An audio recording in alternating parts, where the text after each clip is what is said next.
सभी शिक्षक साथियों, आप सबका हार्दिक अभिनंदन।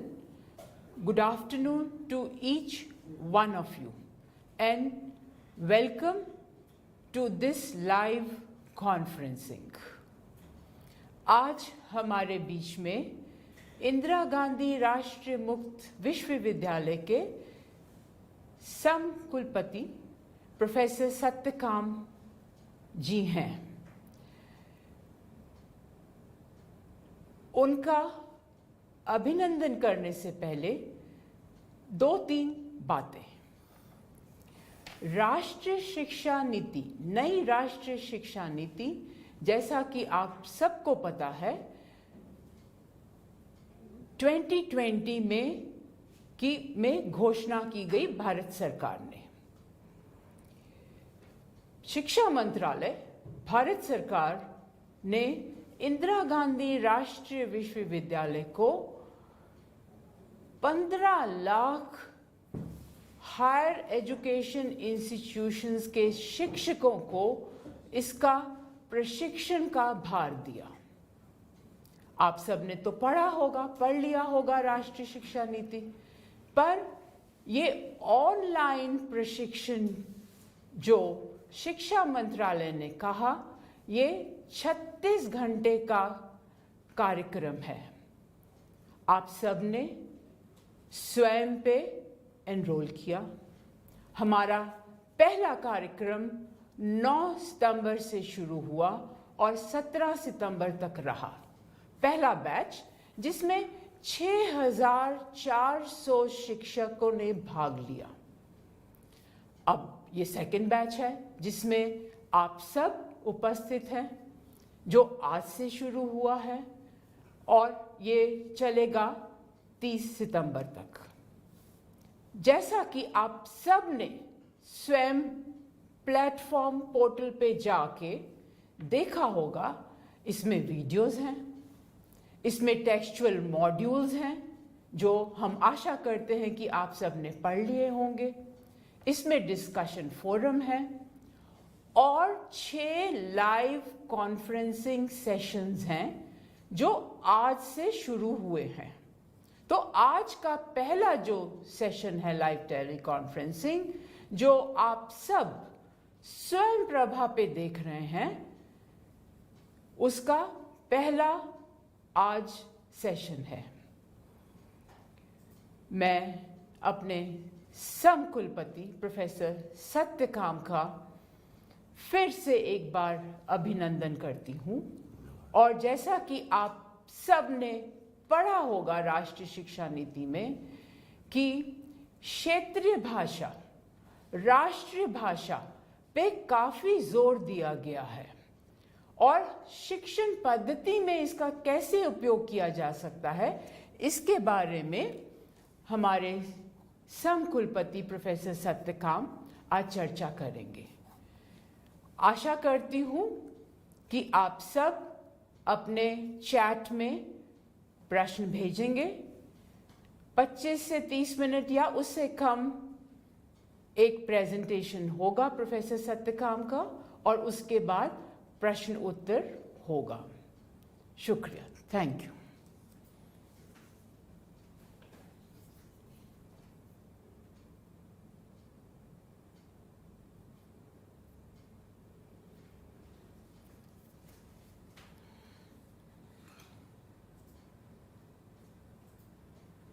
नमस्कार साथियों,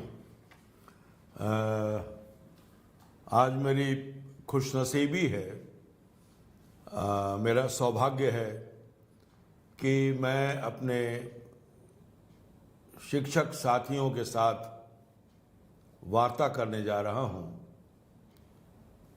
राष्ट्रीय शिक्षा नीति 2020 के संदर्भ में और एक खास मुद्दे पर।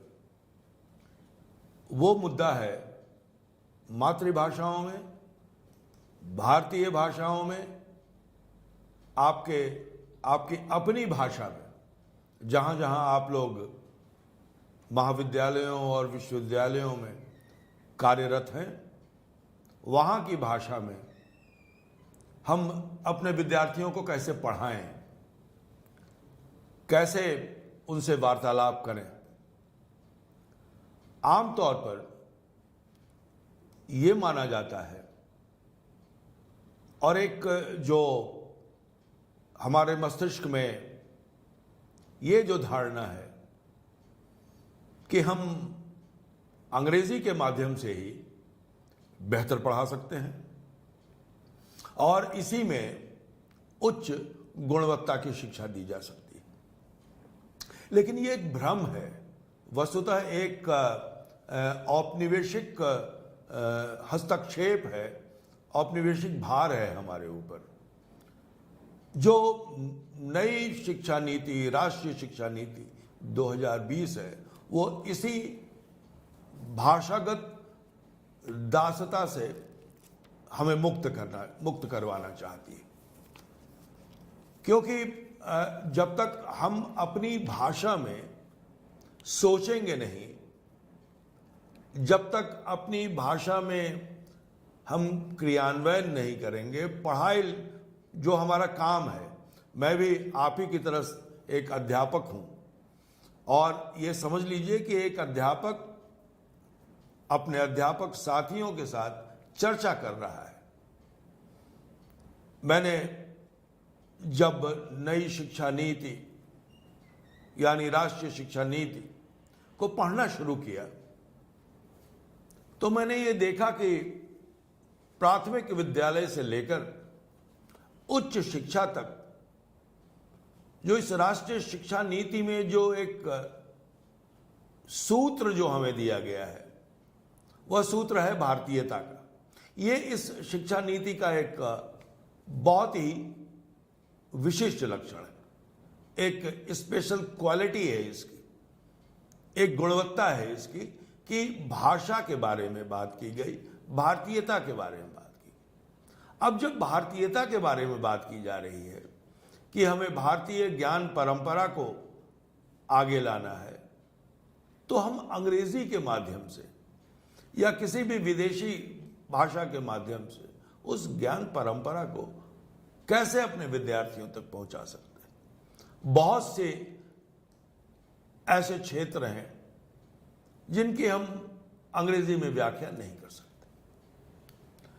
अब यहां एक सबसे बड़ी जो हो सकता है कि आपके सामने ये अवरोध आए उन महाविद्यालयों में या विश्वविद्यालयों में जहां पर बहुत सारे भाषाभाषी आपकी कक्षा में हैं। अब जब आपकी कक्षा में बहुत भाषाभाषी हैं और आपका विश्वविद्यालय, महाविद्यालय मान लीजिए कि पश्चिम बंगाल में है और आप बांग्ला में पढ़ाना शुरू करते हैं, तो बहुत सारे वही लोग वंचित रह सकते हैं जिनको हिंदी तो आती है, अंग्रेजी तो आती है, लेकिन बांग्ला नहीं आता। इसी तरह सभी क्षेत्रों की बात हम कर सकते हैं, उदाहरण दे सकते हैं। हिंदी प्रदेशों में जैसे मध्य प्रदेश है, बिहार है, उत्तर प्रदेश है, उसमें हम पंजाब और हिमाचल को भी शामिल कर सकते हैं। यहां हिंदी के माध्यम से यदि हम अपने विद्यार्थियों को पढ़ाते हैं, अध्ययन अध्यापन करते हैं, शोध करते हैं, तो बहुत ज्यादा भाषायिक समस्या नहीं आती है, कोई अड़चन नहीं आती, कोई रुकावट नहीं आती। लेकिन जब कोई एक ऐसे क्षेत्र में हो जहां एक खास भारतीय भाषा ही बोली जाती है, वहां पर आपके पास दो रास्ते हैं। या तो आप अंग्रेजी में पढ़ाएं या अंग्रेजी और बांग्ला मिश्रित में पढ़ाएं या अंग्रेजी और तेलुगु मिश्रित में पढ़ाएं। या फिर यदि संभव हो तो हिंदी में पढ़ाएं। यह चयन आपको करना है कि आपके महाविद्यालय में और आपके विश्वविद्यालय में विद्यार्थियों का प्रोफाइल क्या है, और यदि मिक्स प्रोफाइल है तो इसके लिए हम लोगों को, जो हम अध्यापक हैं, उन अध्यापकों को देखना होगा कि किस तरह से हम अपनी भाषा का ज़्यादा से ज़्यादा इस्तेमाल कर सकते हैं। एक सबसे, क्योंकि आपको कम्युनिकेट करना है, और भाषा आप जानते हैं कि कम्युनिकेट करने का सबसे बड़ा माध्यम है, या एक माध्यम है, विशिष्ट माध्यम है, मुख्य माध्यम है। तो अगर हम ऐसी भाषा चुन लेते हैं जिसके द्वारा हम कम्युनिकेट ही नहीं कर पाए, तो निश्चित रूप से हमारी पढ़ाई में, हमारे पढ़ने पढ़ाने में एक अवरोध उत्पन्न होगा। लेकिन जहां पर ऐसी समस्या नहीं है, हमें आरंभ वहां से करना चाहिए कि हम एक भाषा में, एक भारतीय भाषा में उनको पढ़ा सकें। आरंभ में हम लोग भारतीय भाषाओं के साथ साथ अंग्रेजी का भी सहारा ले सकते हैं, लेकिन तब जब कोई अंतिम उपाय नहीं हो। और हम इस बात की तो छूट देते ही हैं अपने विद्यार्थियों को कि वो अपने उत्तर पुस्तिका में हिंदी या अंग्रेजी या तेलुगु या बांग्ला में अलग अलग प्रदेशों के अनुसार वो उत्तर दे सकते हैं। तो ऐसे विद्यार्थियों को उत्साहित किया जाना चाहिए, प्रोत्साहित किया जाना चाहिए, जो अपनी मातृभाषा में, जो अपनी राज्य की भाषा में प्रश्नों का उत्तर देते हैं। देखिए, जब आप कक्षा में पढ़ा रहे होते हैं, अपने विद्यार्थियों के सामने होते हैं, तो आपको पता चल जाता है विद्यार्थियों की फेस रीडिंग करके कि आपके पढ़ाए हुए को वो कितना ग्रहण कर रहे हैं। और ये सारा कुछ भाषा का खेल है। आपकी भाषा जितनी भी कम्युनिकेटिव होगी, और कम्युनिकेटिव सबसे ज्यादा होती है अपनी भाषा, इसीलिए जो राष्ट्रीय शिक्षा नीति बनाई गई उसमें इस बात पर जोर दिया गया। कई क्षेत्र हैं जिनमें हम अध्ययन अध्यापन करते हैं। ये मानविकी का भी क्षेत्र हो सकता है, यह ज्ञान का भी, विज्ञान का भी, मानविकी, समाज विज्ञान, इस सभी का क्षेत्र हो सकता है। आमतौर पर यह माना जाता है कि सामाजिक विज्ञान और मानविकी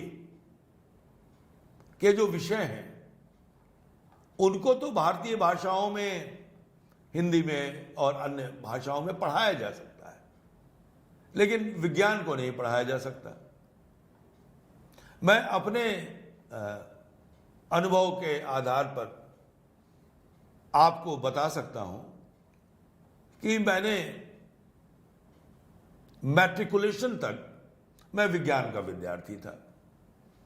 मैंने रसायन विज्ञान भी पढ़ा है, मैंने जीव विज्ञान भी पढ़ा है और भौतिकी भी पढ़ी।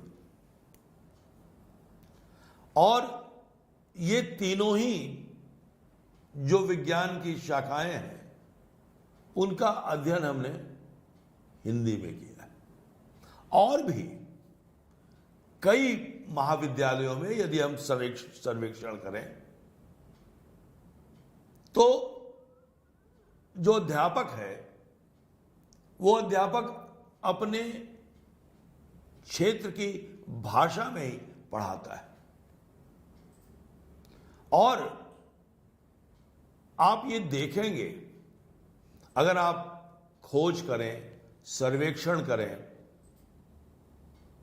तो आप पाएंगे कि जो विद्यार्थी मातृभाषा में पढ़ रहे हैं वो अंग्रेजी के माध्यम से पढ़ने से अधिक हो सकते हैं, ज्ञान के क्षेत्र में कमतर नहीं हो सकते। हां, ये जरूर है कि कभी कभी जो भारतीय भाषाओं को माध्यम बनाकर पढ़ने वाले विद्यार्थी हैं, उनको किसी फोरम पर जहां अंग्रेजी में बातचीत हो रही हो, वहां कुछ शब्दावलियों से उन्हें परेशानी हो सकती है, क्योंकि उन शब्दावलियों से वो परिचित नहीं है। तो इसका उलट भी तो है कि जो अंग्रेजी पढ़ने वाले हैं अंग्रेजी माध्यम से, वो हिंदी की शब्दावलियों या भारतीय भाषाओं की शब्दावलियों से परिचित नहीं। एक और अपना अनुभव साझा करता हूं मैं कि जब हम कॉलेज में गए, महाविद्यालय में गए, तो 2 स्ट्रीम्स के बच्चे आए। कुछ हमारे साथी अंग्रेजी माध्यम से पढ़कर आए और कई विद्यार्थी हिंदी माध्यम से पढ़कर आए। दोनों के बीच संयोग हुआ, वार्तालाप हुआ, बातचीत हुई और यह देखा गया कि अपनी भाषा में जिन विद्यार्थियों ने स्कूल तक शिक्षा प्राप्त की थी, उनका फाउंडेशन बहुत मजबूत था। अंग्रेजी उतनी मजबूत नहीं थी, लेकिन अपने विषय का ज्ञान बहुत मजबूत था। और तभी मुझे यह एहसास हुआ कि यदि हम अंग्रेजी में पढ़ते भी हैं और पढ़ाते भी हैं, तो पहले हमें भाषा से जूझना पड़ता है, जैसे अंग्रेजी से जूझना पड़ता है। लेकिन जब हम अपनी भाषा में पढ़ते हैं तो हमारा ध्यान ज्यादा से ज्यादा ज्ञान अर्जित करने पर होता है। जो पढ़ाया जाता है, जैसे गणित भी है, गणित अगर अपनी भाषा में पढ़ी जाए तो वो जल्दी समझ में आती है, क्योंकि आपका पूरा का पूरा ध्यान जो है वो गणित की गुत्थियों को सुलझाने में लगता है। लेकिन यही बात अगर आपको अंग्रेजी में समझाई जाती है तो पहले आपके भीतर अंग्रेजी प्रवेश करती है, उसके बाद उसका रूपांतरण होता है उस भाषा का आपकी अपनी मातृभाषा में, आपकी अपने प्रदेश की भाषा में। और आपकी जितनी एनर्जी, आपकी जितनी ऊर्जा उसको रूपांतरित करने में व्यतीत होती है कि आपकी उतनी बुद्धि नहीं बच जाती है एक विद्यार्थी के रूप में कि आप उसका हल उतनी तेजी से निकाल सकें। अब आप देखते होंगे कि जो हम भारतीय भाषाओं में पढ़ने वाले विद्यार्थी हैं, उनकी क्षमता आप देखें, और आज के विद्यार्थी जो अंग्रेजी के माध्यम से ज्यादातर पढ़ रहे हैं, उनकी क्षमता देखें। अब वो उतनी तेजी से भी गणित नहीं सुलझा पाते हैं जितनी तेजी से जब हम सब्जी लेने जाते हैं तो सब्जी वाला उस गणित को सुलझा लेता है। इतने का बैगन, इतने का आलू, इतने का शलजम, इतने का टमाटर, और हिसाब करके आपको दे देता है। वो अपनी भाषा में सोच रहा होता है, वो अंग्रेजी में नहीं सोच रहा होता है, या दूसरे की भाषा में नहीं सोच रहा होता है, इसलिए उससे भाषा से संघर्ष नहीं करना पड़ रहा है। तो ये बहुत महत्वपूर्ण है। और जब हम अपनी भाषा में पढ़ते या पढ़ाते हैं तो मेरा यह मानना है कि अपना भी एक शिक्षक का कॉन्फिडेंस लेवल बहुत ऊंचा हो जाता है, क्योंकि हम अपनी बात विद्यार्थियों तक पहुंचाने में ज्यादा सक्षम रहते हैं। और यदि अंग्रेजी में पढ़ाते हैं तो हमारी सारी ऊर्जा, हमारी सारी एनर्जी यही सोचने में चली जाती है कि मैं अंग्रेजी गलत तो नहीं बोल रहा हूं। तो उसमें क्या करता है अध्यापक कि सामने एक नोट्स रख लेता है, उसमें क्या पढ़ना और क्या पढ़ाना है वो लिखा होता है। तो एक बड़े हमारे गुरुजी थे, वो गुरुजी हमेशा कहते थे कि देखो, अगर भाषा पर तुम्हारा अधिकार नहीं है तो तुम जब कक्षा में पढ़ाने जाओगे तो 5 दिन की तैयारी करोगे कि 5 दिन की कक्षा लेनी है, वो एक ही दिन में तुम्हारा खप जाएगा, क्योंकि तुम्हें उसको विस्तारित करने का, उसको समझाने का और विद्यार्थियों से आदान प्रदान करने का मौका मिलेगा ही नहीं। तुम तो जूझते रहोगे भाषा में ही। और यदि अपनी भाषा में पढ़ाओगे तो एक दिन का जो लेक्चर तैयार करके जाओगे वो 5 दिन पढ़ाओगे। क्यों? मैंने पूछा क्यों? कहा कि फिर तुम जीवन से उदाहरण दे सकोगे, फिर तुम अपने आसपास के माहौल को अपने अध्ययन अध्यापन से जोड़ सकोगे। जो उद्देश्य है, जिसको हम लर्निंग आउटकम कहते हैं, वो लर्निंग आउटकम जो है वो बहुत ही सरल तरीके से विद्यार्थी उसको ग्रहण कर सकते हैं। लेकिन जब आप ही अपने में कॉन्फिडेंट नहीं हैं कि हम जो कह रहे हैं, जिस भाषा को बोल रहे हैं, उसमें हम इतने कोई गलती कर, क्योंकि विद्यार्थी के सामने यदि हम कोई गलती करें तो एक शिक्षक के लिए, एक गुरु के लिए बहुत अच्छी मिसाल नहीं होगी। तो वो अंग्रेजी में पढ़ाते वक्त हम अपने आप से संघर्ष करते हैं। मैंने अपने कई अध्यापकों को देखा है, अपने अध्यापक साथियों को मैंने देखा है, अलग अलग मातृभाषा की पृष्ठभूमि से आने वाले जो हमारे अध्यापक साथी हैं, कोई तेलुगु से आ रहा है, कोई तमिल से आ रहा है, कोई हिंदी क्षेत्र से आ रहा है, कोई पश्चिम बंगाल से बांग्ला भाषी आ रहा है, कोई कन्नड़ से कन्नड़ बोलता है। सबको मैंने अंग्रेजी बोलते वक्त संघर्ष करते देखा है। और वही जब उनको मैंने कन्नड़ बोलते सुना, जब उनको तेलुगु बोलते सुना, जब पंजाबी बोलते सुना, तो उनके चेहरे का सारा तनाव दूर हो जाता है, सहजता आ जाती है उनके व्यक्तित्व में। और जैसे ही वो अंग्रेजी बोलने लगते हैं, वो सारी सहजता समाप्त हो जाती है। तो अगर अध्यापक और शिष्य के बीच पढ़ने पढ़ाने के दौरान सहजता नहीं रही, तो फिर अध्ययन अध्यापन बाधित होगा। और अध्ययन अध्यापन बाधित होगा तो पूरी की पूरी प्रक्रिया ही हमारी निष्क्रिय हो जाएगी।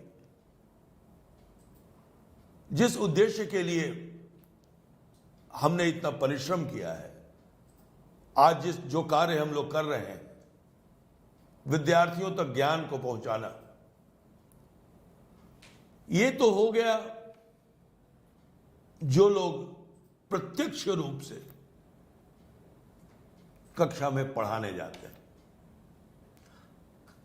जैसा हमारा विश्वविद्यालय है और ओपन यूनिवर्सिटीज के टीचर्स हैं, उनके साथ भी एक समस्या है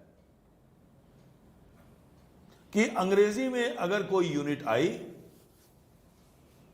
और उसको अगर हमें लिखना है या उसको एडिट करना है, तो निश्चित रूप से एक मानसिक समस्या तो आती है। लेकिन यदि हम अपनी भाषा में उसको तैयार करते हैं या बोलते हैं, जैसे आजकल इंदिरा गांधी राष्ट्रीय मुक्त विश्वविद्यालय की तरफ से विभिन्न भारतीय भाषाओं में विद्यार्थियों की काउंसलिंग हो रही, विद्यार्थियों को पढ़ाया जा रहा है ऑनलाइन। ठीक है कि उनको अध्ययन सामग्री अंग्रेजी या हिंदी में या एक दो और भारतीय भाषाओं में दी जा रही है, और हमारा उद्देश्य है कि सभी भारतीय भाषाओं में हम सामग्री उपलब्ध करा सकें। लेकिन क्यों हमने शुरू किया मातृभाषाओं में, भारतीय भाषाओं में काउंसलिंग करना? इसलिए कि जो अंग्रेजी ने जो गैप पैदा किया है लर्निंग और टीचिंग के बीच में, वो टीचिंग और लर्निंग का जो वो गैप है, वो गैप समाप्त हो जाए। और ये गैप भारतीय भाषाएं ही दूर कर सकती। और आपके पास जो फेस टू फेस टीचिंग करते हैं, उनके पास एक और सुविधा होती है, ट्यूटोरियल्स की सुविधा होती है, काउंसलिंग की भी सुविधा होती है, जहां आप छोटे समूह में विद्यार्थियों के साथ बातचीत करते हैं, उनकी प्रश्नों को समझते हैं। क्योंकि एक कक्षा में 40 से 50 से 60 विद्यार्थी होते हैं, सबसे अलग अलग बात करना आवश्यक नहीं होता है, नहीं हो सकता है, संभव भी नहीं हो सकता है। तो जो छोटे छोटे ग्रुप में हैं, उन छोटे छोटे ग्रुप्स में भी आप सामान्य भाषा में बात कर सकते हैं। यही उद्देश्य है राष्ट्रीय शिक्षा नीति का, कि अपनी भाषा में यदि हम विद्यार्थियों के सामने जाते हैं, विद्यार्थियों से रूबरू होते हैं, और यह कोई मेरा कहा हुआ नहीं है, यह भाषा वैज्ञानिक जो लिंग्विस्ट हैं उन्होंने बताया है कि अपनी भाषा में विद्यार्थी ज्यादा सक्षम होता है। एक मैं और उदाहरण देना चाहूंगा आपको। आप सोचिए और देखिए, या घर जाके सोचिएगा भी आप, कि कितने देश हैं जिन्होंने दूसरे देश की भाषा में पढ़कर या अनुसंधान करके कोई नया आविष्कार किया है।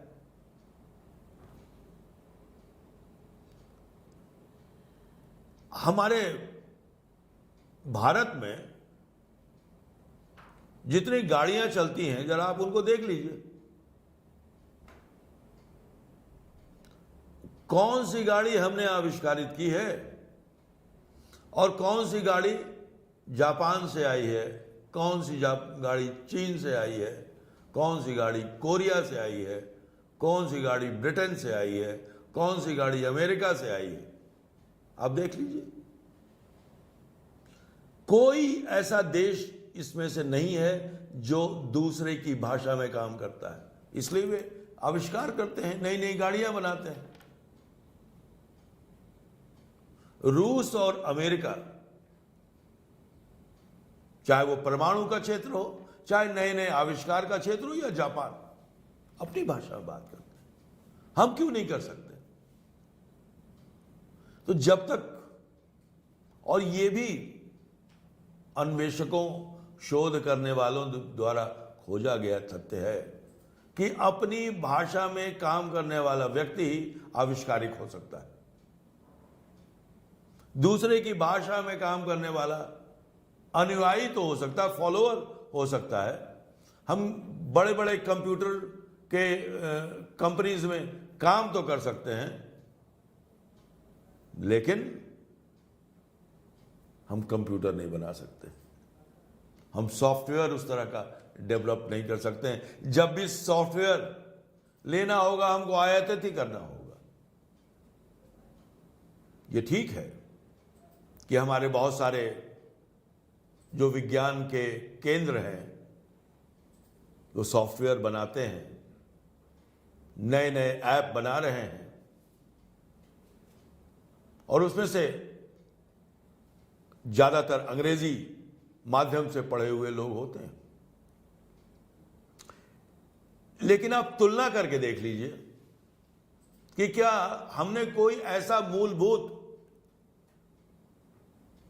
परिवर्तन सॉफ्टवेयर में किया है जिसने कंप्यूटर की दुनिया बदल दी हो,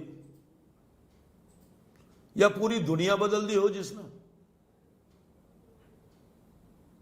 क्योंकि हम तो अंग्रेजी में काम करने के आदी हैं, तो अंग्रेजी में काम करने के आदी होंगे तो बड़ी बड़ी कंपनियों में बड़े बड़े तनख्वाह लेकर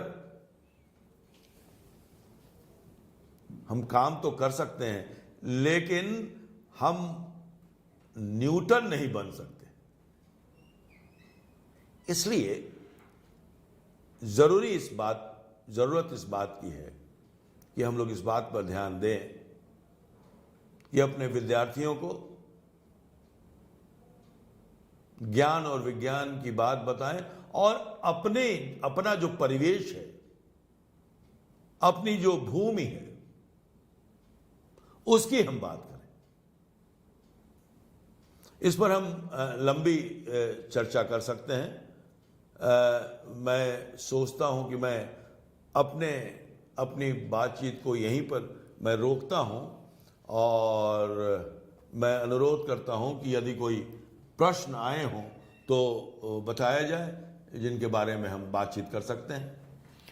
सर थैंक यू, आपने बहुत ही सरल भाषा में हमको बताया कि जो ज्ञान है जो हम अपने इंस्टीट्यूशंस में, यूनिवर्सिटीज़ में, स्कूल्स में जो हम लेते हैं, वो अगर हम अपनी भाषा में लें वो ज़्यादातर, उससे ज़्यादा हम we will gain rather than sustainable रहेगा, नहीं भूल नहीं पाएंगे अगर वो हम अपनी भाषा में लें।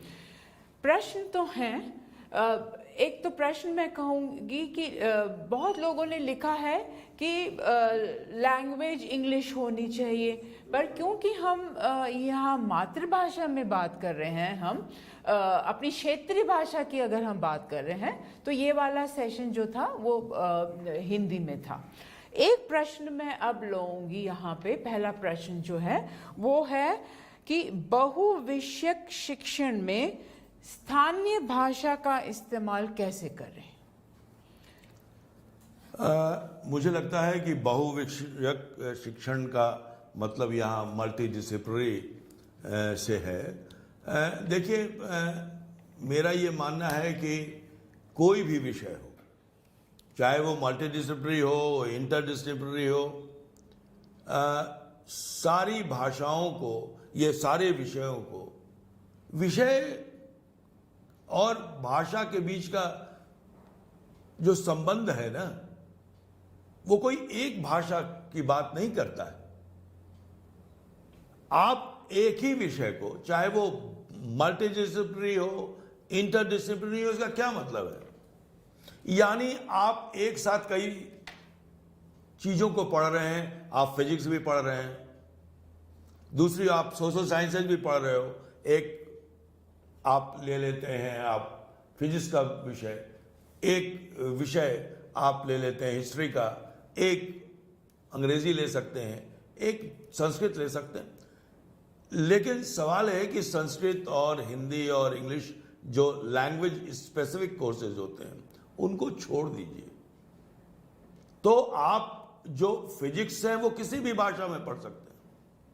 आप कोरियन में पढ़ सकते हैं, आप जापानीज में पढ़ सकते हैं, जिसको जो भाषा आती। तो ये विषय और भाषा, जो विषय है वो केवल भाषा आधारित नहीं होती, बल्कि जो भाषा होती है, और कोई यदि अपनी भाषा में पढ़ाता है या पढ़ता है तो उस विषय की जानकारी हो सकती है। इसलिए बहुविषयक जो शिक्षण है वो शिक्षण भारतीय भाषाओं में किया जा सकता है।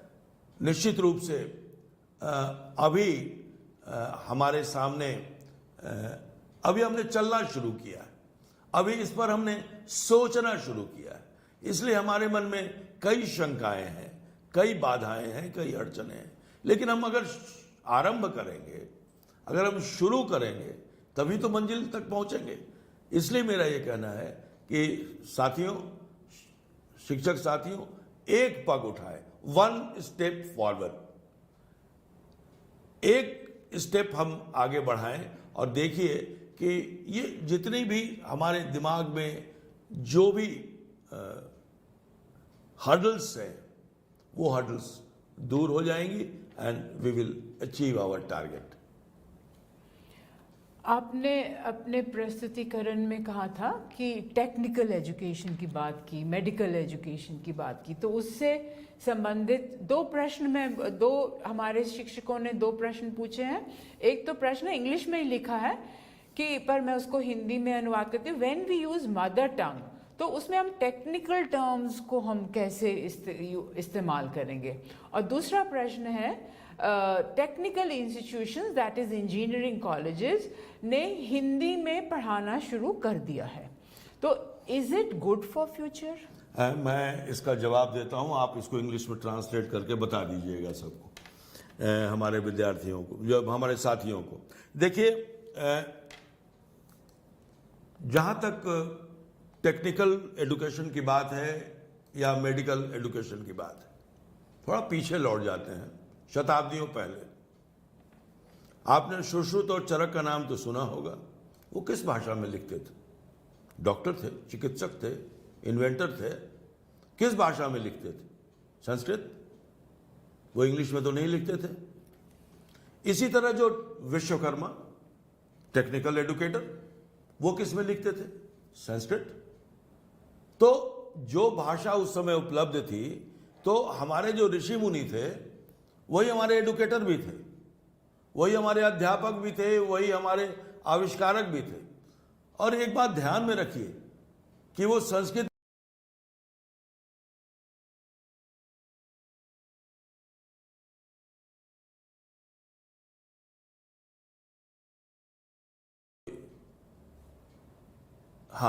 संस्कृत में पढ़ा। अच्छा, कोई ऐसा नहीं होता था, जो अभी बहुविषयक शिक्षण की बात की थी ना आपने, एक ही ऋषि इंजीनियर भी होता था, डॉक्टर भी होता था और वैद्य भी होता था। ये हमारी ज्ञान परंपरा है, वो छूट गई हमसे। और अंग्रेजों के आगमन के बाद हमें बहुत स्पेसिफिक बना दिया गया। पहली बात, अंग्रेजी में ही पढ़ाई हो सकती है, मेडिकल की पढ़ाई हो सकती है, टेक्निकल पढ़ाई हो सकती है, ये हमारे दिमाग में भर दिया गया। सारे टेक्निकल टर्म्स अंग्रेजी के आ गए, अनुवाद करने में बहुत परेशानी है। आरंभ हम इस तरह से कर सकते हैं कि जो टेक्निकल टर्म है, उन टेक्निकल टर्म्स को अभी हम लोग अंग्रेजी में रखें, लेकिन जो पढ़ने पढ़ाने का माध्यम है उसको तो हिंदी कर दें। और जो भविष्य की बात है, आपसे मैंने कहा था कि जापान में तो अंग्रेजी नहीं बोली जाती। हमारे सामने उदाहरण है, क्योंकि हम लोग अंग्रेजों के गुलाम रहे इतने दिनों तक, इसलिए हमें यह समझा दिया गया कि अंग्रेजी ही एकमात्र भाषा है जिसमें टेक्निकल एजुकेशन, मेडिकल एजुकेशन और साइंस पढ़ा जा सकता है, और ये हमारे ऊपर हावी है। इसलिए मैंने कहा 1 स्टेप अहेड, 1 स्टेप फॉरवर्ड। आप आरंभ कीजिए। आरंभ हो गया है, AICTE ने तैयारी शुरू कर दी है हिंदी में काम करने की, और अब एक ऐसे शब्दकोश का निर्माण हो रहा है। अभी 14 सितंबर को आदरणीय गृह मंत्री जी ने उस शब्दकोश का विमोचन किया है, जिसमें लक्ष्य यह है कि सभी भारतीय भाषाएं, टेक्निकल और मेडिकल, इंजीनियरिंग सब शामिल हो उसमें, और आपको पढ़ने में सुविधा हो। तो मेरा ये कहना है, टेक्निकल और मेडिकल या विज्ञान की कोई भी भाषा भारतीय भाषा में पढ़ी जा सकती है, नंबर 1। दूसरा, आरंभ करने के लिए हम टेक्निकल शब्दों को हम रखें जो अंग्रेजी के शब्द आए हैं, लेकिन बहुत सारे ऐसे भी शब्द हमारे यहाँ उपलब्ध हैं जो हम अपने लोक में इस्तेमाल करते हैं, उसका हम इस्तेमाल करें। धीरे धीरे गाड़ी बढ़ेगी तो हम भी मजबूत हो जाएंगे। इसको आप जरा अंग्रेजी में बता दीजिए। आपने तो मेरे को बहुत मुश्किल एक वो काम दे दिया, पर मैं सिर्फ इतना कहूंगी, जो मेरे को जो अभी सर ने कहा, जो मेरे को हिंदी में जितना अच्छी तरह से समझ में आया, उसको मैं अगर ट्रांसलेट करूं इंग्लिश में तो वो मेरे लिए थोड़ा सा मुश्किल है। तो सर ने असल में यही कहा कि the technical terms which are being used in the technical education or in the medical education, we are preparing, the country is preparing a dictionary and using those technical terms in Hindi, translating it, but it's small steps are being taken, or that will be done very soon. So the saransh, the summary of what he said, I think that was it, that yes, technical terms to be used in Hindi, dictionaries are being prepared, and as he said, on the 14th September, Honorable Home Minister, he released one such dictionary which contains the Hindi translation of such technical terms. अगला प्रश्न, जो research के बारे में उन्होंने कहा कि there are new developments in research which are available in English, तो क्या उसको अगर रिसर्च डेवलपमेंट्स को ट्रांसलेट किया जाए तो उसके बारे में आपका क्या ओपिनियन है? ये एक बहुत ही इम्पॉर्टेंट इशू है, ट्रांसलेशन। ट्रांसलेशन कोई बुरी बात नहीं है, और ट्रांसलेशन का जो महत्व है वो इसी दृष्टि से है कि एक भाषा में अगर कोई बात आती है तो हम उसको दूसरी भाषा में भी करके लोगों तक पहुंचाएं। लेकिन जिन्होंने भी ये सवाल पूछा है उनका सवाल बहुत उपयोगी है, क्योंकि अभी ट्रांसलेशन में बहुत सारी समस्याएं हैं, और खासकर जो रिसर्च डेवलपमेंट हो रहा है, मेरा ये कहना है कि आप हिंदी में रिसर्च क्यों नहीं करते हैं? हिंदी माध्यम से अपनी भारतीय भाषाओं, आप ऐसा रिसर्च कीजिए कि अंग्रेजों को आपके रिसर्च के अंग्रेजी में अनुवाद करने की जरूरत पड़े। ये हमारा उद्देश्य है। भाई देखिए, हमारा पूरा ज्ञान, हमारी पूरी विद्या जो संस्कृत में उपलब्ध थी और उपलब्ध है, वो अरब देश से होते हुए पश्चिम देश में पहुंची, और उसके बाद वो हमारे यहां पहुंची। उन्होंने कहा कि हमारा आविष्कार है, और हमने उसको ग्रहण किया, और अब कहते हैं कि अब आप अपनी भाषा में काम ही नहीं कर सकते हो। तो सवाल यह है कि अब जरूरत इस बात की है कि हम चक्की को फिर उल्टा घुमाएं, कि सूत्र हमारे हाथ में आ जाए। जो हमारे प्रधानमंत्री जी कहते हैं ना कि हमें विश्वगुरु बनना है, तो ये भाषा के माध्यम से ही हम अपने विश्वगुरु, अपने ज्ञान को संजो कर रख सकते हैं। हाँ, जो अभी की बात है, रिसर्च डेवलपमेंट्स जो हो रहे हैं, जो रिसर्च पेपर्स निकलते हैं, वो ज़्यादातर हिंदी में या अंग्रेजी में निकलते हैं, भारतीय भाषाओं में नहीं निकलते। मशीन ट्रांसलेशन को अधुनातन एडवांस करने की कोशिश की जा रही है, लेकिन अभी वो स्थिति नहीं है कि हम ये कह लें कि ये ट्रांसलेशन बहुत अच्छा हुआ है। तो एक बहुत बड़ा जो ग्रुप है ट्रांसलेटर्स का, उस ट्रांसलेटर्स का ग्रुप भी अगर बनाया जाता है, और वो ऐसे ट्रांसलेटर नहीं होंगे, अगर विज्ञान की बात दूसरी भाषा में परिणत करनी हो, उसको बदलनी हो, उसको रूपांतरित करनी हो, ट्रांसलेट करनी हो, उसी भाषा का व्यक्ति अगर उसको ट्रांसलेट करता है और अपनी भाषा में उसको कह देता है, ट्रांसलेट नहीं करता है, अपनी भाषा में उसको एक्सप्लेन कर देता है कि भाई ये जो रिसर्च पेपर है, आपको अंग्रेजी मालूम नहीं है, इस रिसर्च पेपर में ये बिंदु कहे गए हैं और इसका महत्वपूर्ण पक्ष ये है, तो आपका काम हो जाएगा। इसलिए जरूरी नहीं है कि हर एक रिसर्च पेपर को पढ़ने के लिए आपको अंग्रेजी, क्योंकि आप अंग्रेजी में पढ़ोगे, मेरे जैसे आदमी को आधा समझ में आएगा और 75% समझ में नहीं आएगा। लेकिन वही हिंदी में या मेरी भाषा में वो बात हमारे सामने आ जाएगी। तो रिसर्च डेवलपमेंट हम देंगे, हमें बाहर से रिसर्च डेवलपमेंट नहीं लाना पड़ेगा। एक प्रश्न है जिसमें उन्होंने कहा है it is a very informative session, पर जो प्रश्न पूछा है उन्होंने ये लिखा है कि अगर हम फोकस करेंगे on our local languages, what about the status of our students जो हायर स्टडीज के लिए इंटरनेशनल लेवल बाहर जा रहे हैं, अब्रॉड जा रहे हैं, क्योंकि इंग्लिश तो वहाँ पे इंटरनेशनली एक्सेप्टेड भाषा है। जी, ये बहुत ही महत्वपूर्ण सवाल है। मैं अंग्रेजी पढ़ने से मना नहीं कर रहा हूँ। मैं ये नहीं कह रहा हूँ कि हमारे विद्यार्थी अंग्रेजी पढ़ना छोड़ दें, अंग्रेजी जरूर पढ़ें। हाँ, जिन विद्यार्थियों का यही लक्ष्य है कि हायर स्टडीज के लिए हमको इंग्लैंड और अमेरिका ही जाना है, तब तो ठीक है, आप अंग्रेजी पढ़िए। लेकिन हायर स्टडीज केवल इंग्लैंड और अमेरिका और ऑस्ट्रेलिया में थोड़ी होती है जहां अंग्रेजी बोली जाती है। हायर स्टडीज जर्मनी में भी होती है, फ्रांस में भी होती है।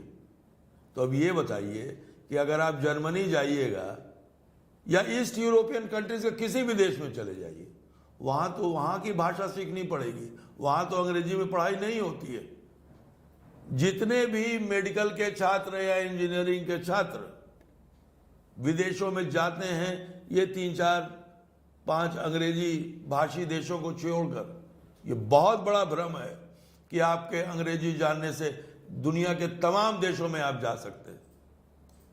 कनाडा, अमेरिका, इस सब में चले जाइए, जहाँ जो कॉलोनियल, जो अंग्रेजों के अधीन, यूके, ब्रिटिश अंपायर के अधीन जो देश थे, उनको छोड़ दीजिए आप तो। और वहीं थोड़ी उच्च शिक्षा केवल होती है। जर्मनी और फ्रांस अपने क्षेत्र में बहुत आगे बढ़े हुए हैं। अगर भारी मशीनरी पर किसी को इंजीनियरिंग करनी है तो उसको जर्मनी जाना चाहिए। एक उदाहरण मैं दे रहा हूं, तो वहां आपको जर्मन सीखनी पड़ेगी। वहां ना आपकी अंग्रेजी काम आएगी और ना आपकी हिंदी या कोई आपकी मातृभाषा काम आएगी। वहां तो आपको जर्मन का कोर्स करना पड़ेगा आपको। तो आप क्या करेंगे? कहेंगे अरे जर्मन पढ़ा होता। तो देखिए, अंग्रेजी पढ़ना या कोई भी विदेशी भाषा पढ़ना एक स्किल है। आप उस स्किल, कितने भी आप स्किल अर्जित कर लीजिए, लेकिन अपनी मातृभाषा में पढ़ना ये तो एक स्वाभाविक चीज है ना। तो अपनी मातृभाषा में पढ़िए। अगर आपको विदेश जाना है तो वो भाषा भी अर्जित कर लीजिए, आपकी समस्या समाप्त हो जाएगी। लेकिन ये सोचना कि अंग्रेजी पढ़ के, असल में होता ये है, जो हम भारतीयों की जो मानसिकता है कि अंग्रेजी में पढ़ेंगे तो कहाँ जाएंगे? इंग्लैंड जाएंगे, गुलाम थे गुलाम रहेंगे। अमेरिका जाएंगे, अमेरिका, लेकिन अगर रसिया जाएंगे तो क्या होगा? वहां तो आपको रशियन पढ़नी पड़ेगी। कनाडा जाएंगे, ठीक है, अंग्रेजी में। लेकिन यही देश थोड़ी ही हैं। मैं ये कह रहा हूं कि ज्ञान केवल अंग्रेजी में सीमित नहीं है। जो ये सोचते हैं कि ज्ञान केवल अंग्रेजी में सीमित है, वो फिर हम उसी कॉलोनियल इंटरप्रिटेशन से हम बंध गए। इसलिए ये मत सोचिए कि हम अपनी भाषा में पढ़ेंगे तो उच्च अध्ययन करने के लिए हम विदेशों में नहीं जा सकते। हम जाएंगे, लेकिन वो स्किल अर्जित करना पड़ेगा। जैसे जर्मन करते हैं, फ्रेंच करते हैं, जापानीज करते हैं, वैसे हमको इंग्लिश भी पढ़नी पड़ेगी। अगला प्रश्न, भाषा केवल शिक्षण का विषय नहीं है, बल्कि यह हमारी सभ्यता, संस्कृति, दर्शन व धर्म का विषय भी है। इस पर भी प्रकाश डालें। देखिए, हर एक मैं एक बात स्पष्ट कर देता हूं कि धर्म की कोई भाषा नहीं होती है, संस्कृति की कोई भाषा नहीं होती है। सबकी अपनी अपनी भाषा, अपना अपना देश, अपनी अपनी संस्कृति और अपना अपना धर्म होता है। और मैं ये मानता हूं कि धर्म और रिलीजन में बहुत फर्क है। इस पर कभी मौका मिला तो मैं बात करूंगा कि भारतीय धर्म और इंडियन रिलीजन में क्या फ़र्क है, लेकिन अभी आपको इतना ही, अगर रिलीजन के अर्थ में हम इसको लेते हैं तो रिलीजन की अलग भाषा नहीं होती। आप भारत इसका उदाहरण है। भारत में कितनी भाषाएं हैं, लेकिन रिलीजन तो 3 ही 4 हैं। और सबसे बड़ा रिलीजन, अगर हिंदू को आप एक रिलीजन मानते हैं तो सबसे ज्यादा आस्था रखने वाले यहां संख्या में हिंदू हैं। और यह भी मैं आपको बता देता हूं कि जो इस्लाम में आस्था रखते हैं वो अगर तमिलनाडु में रहता है तो तमिल बोलता है, अगर वो बिहार के भोजपुर में रहता है तो भोजपुरी बोलता है। धर्म का भाषा से कोई संबंध नहीं है। और संस्कृतियां अलग अलग हो सकती हैं और भाषा एक हो सकती है। भाषा अलग अलग हो सकती है, संस्कृति एक हो सकती है, ये अलग विषय है, लेकिन उसका कोई आपसी सीधा संबंध नहीं है। एक जो प्रश्न है बड़ा था लिखा हुआ उन्होंने, पर वो लिखा असल में उपभाषा या बोलियों से उस संबंधित है। तो उन्होंने लिखा है, भारतीय भाषाओं में शिक्षा के अतिरिक्त उपभाषा या बोलियों में शिक्षा का विकल्प भी खुला है, जैसे हिंदी भाषी मध्य प्रदेश में बुंदेली, बघेली, निमाड़ी आदि। तो या आदिवासी बोलियां जैसे बैगानी, भीली, गोंडी आदि में भी शिक्षा मिलती है।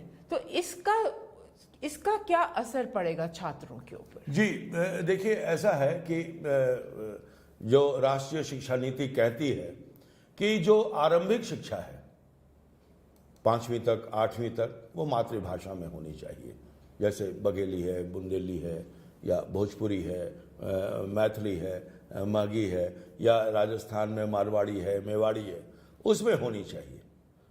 और उसके बाद धीरे धीरे उनको स्विच ओवर करना चाहिए अपने देश की भाषा की ओर। जैसे अगर वो बृहद हिंदी प्रदेश में आता है तो हिंदी की तरफ स्विच करना चाहिए।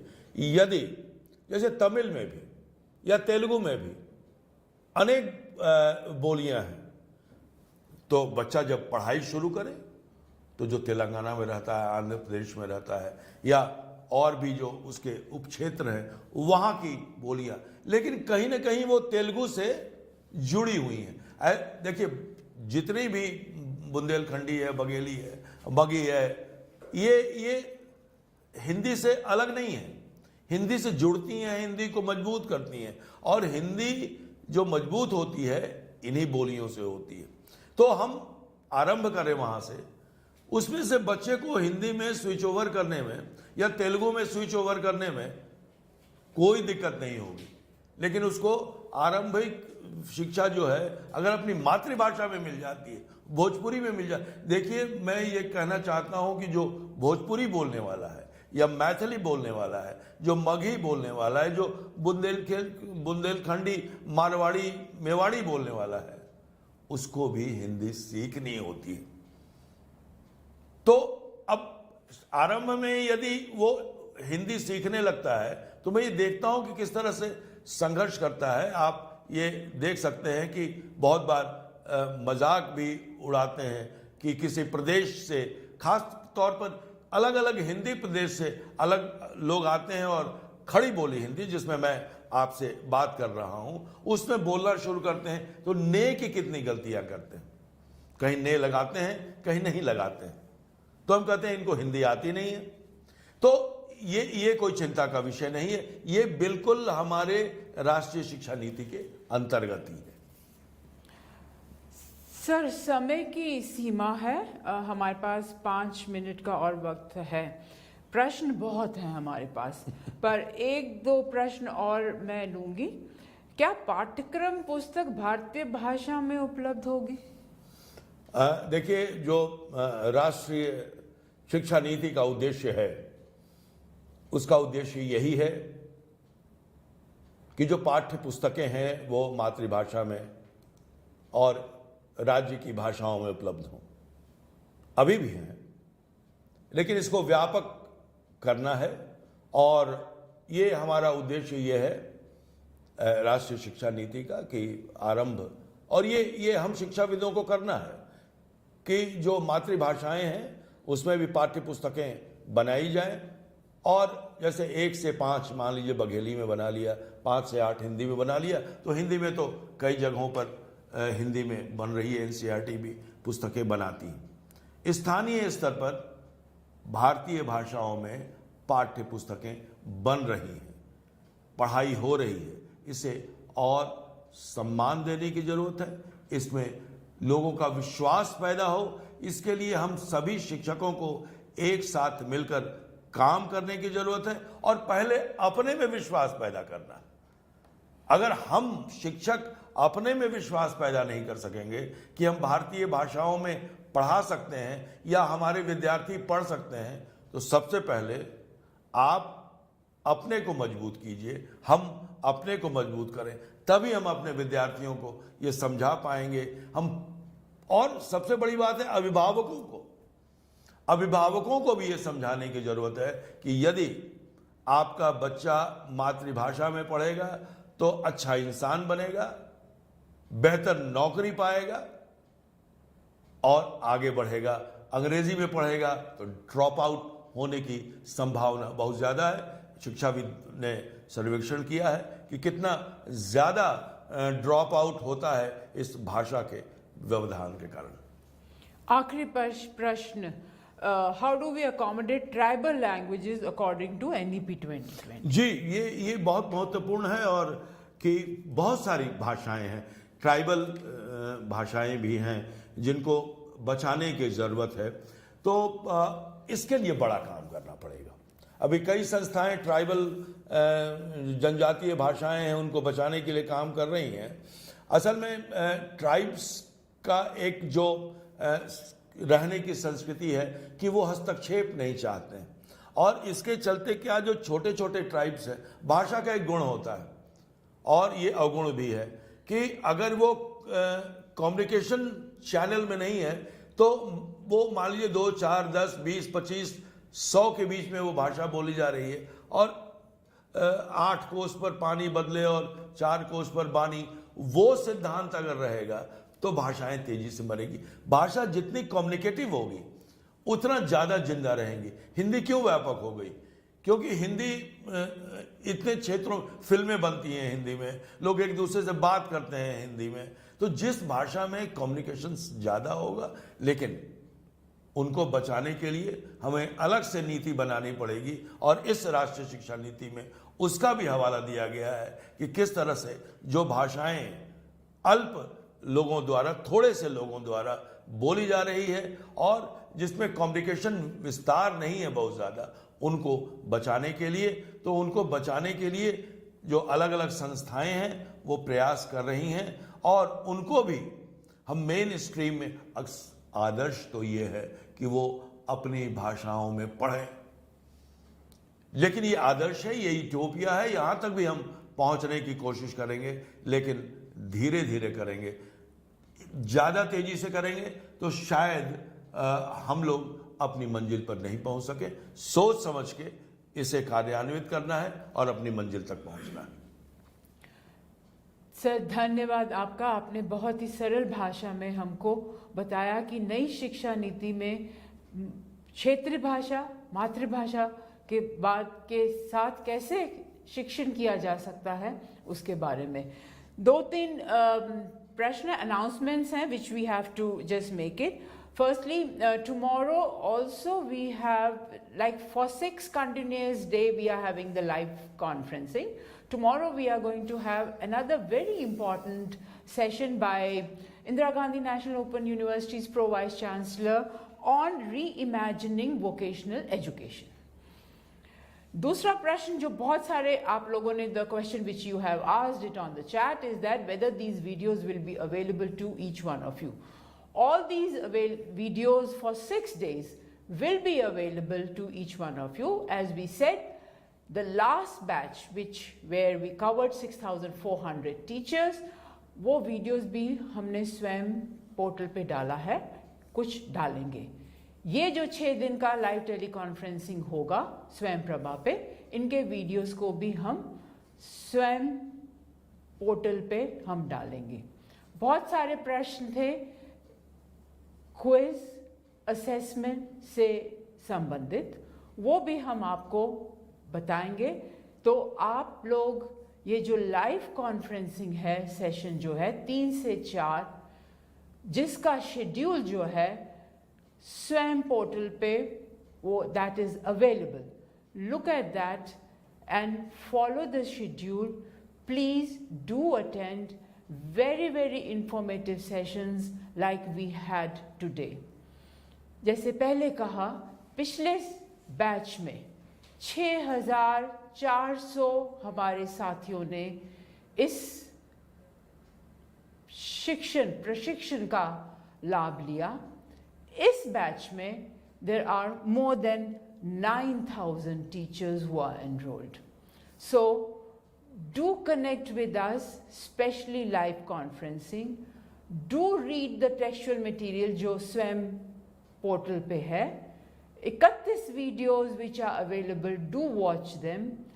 Read the National Education Policy 2020 जो 21 भाषा में अवेलेबल है ऑन एजुकेशन मिनिस्ट्री की वेबसाइट पे। Do read that। It's very important that each one of us from various universities and colleges now we implement this national education policy। All the best and see you tomorrow। एक और announcement है कि आज 4:15 बजे we will be broadcasting 2 very important videos। One is by Dr. Kasturi Rangan and another is by Professor K. Ramchandra, which is also available on Swayam, but it will be broadcasted on Swayam Prabha at 4:15। Do watch। सबका धन्यवाद। Thank you।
Now, before I start with the actual presentation of the policy itself, I will spend a few minutes with respect to the relevance of education in the present context. A lot of things have been asked to me in public with respect to why at this time an educational policy? What kind of relevance does it have in the context of India and the context of the global developments? And always you have to articulate some aspects of it. Of course, first we all recognize there's more than 3 decades since we had the last one, and there are several developments that have happened. India, of course, will have the highest population of young people in the world over the next decade, and we recognize that nearly 50% of the population will be below 35 years of age, aspiring for high quality education. This democratic dividend certainly has to be taken advantage of. I don't think we have discussed it in several platforms. We have debated it, and certainly this is a direction and aspiration for the country which we have to realize. Globalization and demands of a knowledge economy and knowledge society call for emphasis on the need for acquisition of new skills by learners on a regular basis for them to learn how to learn and become lifelong learners, a critical consideration to be addressed appropriately. And that is where this education policy certainly has focused on. Changes in knowledge landscape, especially science and technology, I don't have to say here, but advances in big data analytics, machine learning, artificial intelligence, all demand skilled workforce involving mathematics, computer sciences, data science, as well as multidisciplinary abilities across the sciences, social sciences, and humanities. The education of future need to be reconfigured in order to meet the goals of the global education development agenda. We are a part of that. The goal 4 of the Sustainable Development Goals 4 of 2030 that seeks to ensure inclusion and equitable quality education and promote lifelong learning for opportunities for all. So this is broadly just to give it kind of a flavor of the kind of consideration probably the people who matter in terms of defining when to come out with a policy thought about. Now, how did we go about? A little bit of that also is of interest for the audience here. The process, of course, was that we had the members of the policy committee with the government set it up. And then we had a members of a drafting committee. We thought that besides the policy framing, we also need to bring it up in a way in which it can be presented. We had a special drafting committee. It had members of the policy committee also. And then we had a set of members, experts, who provided a kind of a technical secretariat support for doing this. And not to be satisfied with it, this is where I have my own strong views. The question of being independently evaluated with respect to the type of presentation we are making, ideas that we have created, and the strategy we have crafted. We put certain peer reviewers, people who are away from the policy formulation, who are very well aware of the kind of educational system, the academic system this country over the years, and therefore competent enough to give us very vital inputs about the first level of drafting this policy. So there were peer reviewers here. Discussions and consultation, we went through a very, even though this particular policy was initially having a basis of previous policy document, in fact, 4 years of work, very intense work had gone through in the formulation of this policy earlier itself. Documentation from downward consultations were there, submissions from individuals and groups were there. So there was the previous Honorable Minister of Education. We had also the TSR Subramaniam Committee and many others. So we had many things to fall back on. The question was to review them, to adopt them, and to see where we need to move extra efforts. And that is where we saw that discussions and consultations with the different stakeholders, including organizations, institutions, and individuals. We had quite a number of inputs which were new, which had very unique in terms of things which were not earlier presented or considered for discussion. And of course, when everything was ready and when we made an initial presentation to the ministry, they felt that ultimately to go into the public domain is a national, very important national document. We need to get the public responses of what they are in for the future of education. We got more than 2.5 lakh responses from both from the school and the college education, higher education point of view. So that was another one major thing. We went through a consultation with the state educational authorities, including in many of the states. We had also consultation with the state ministers.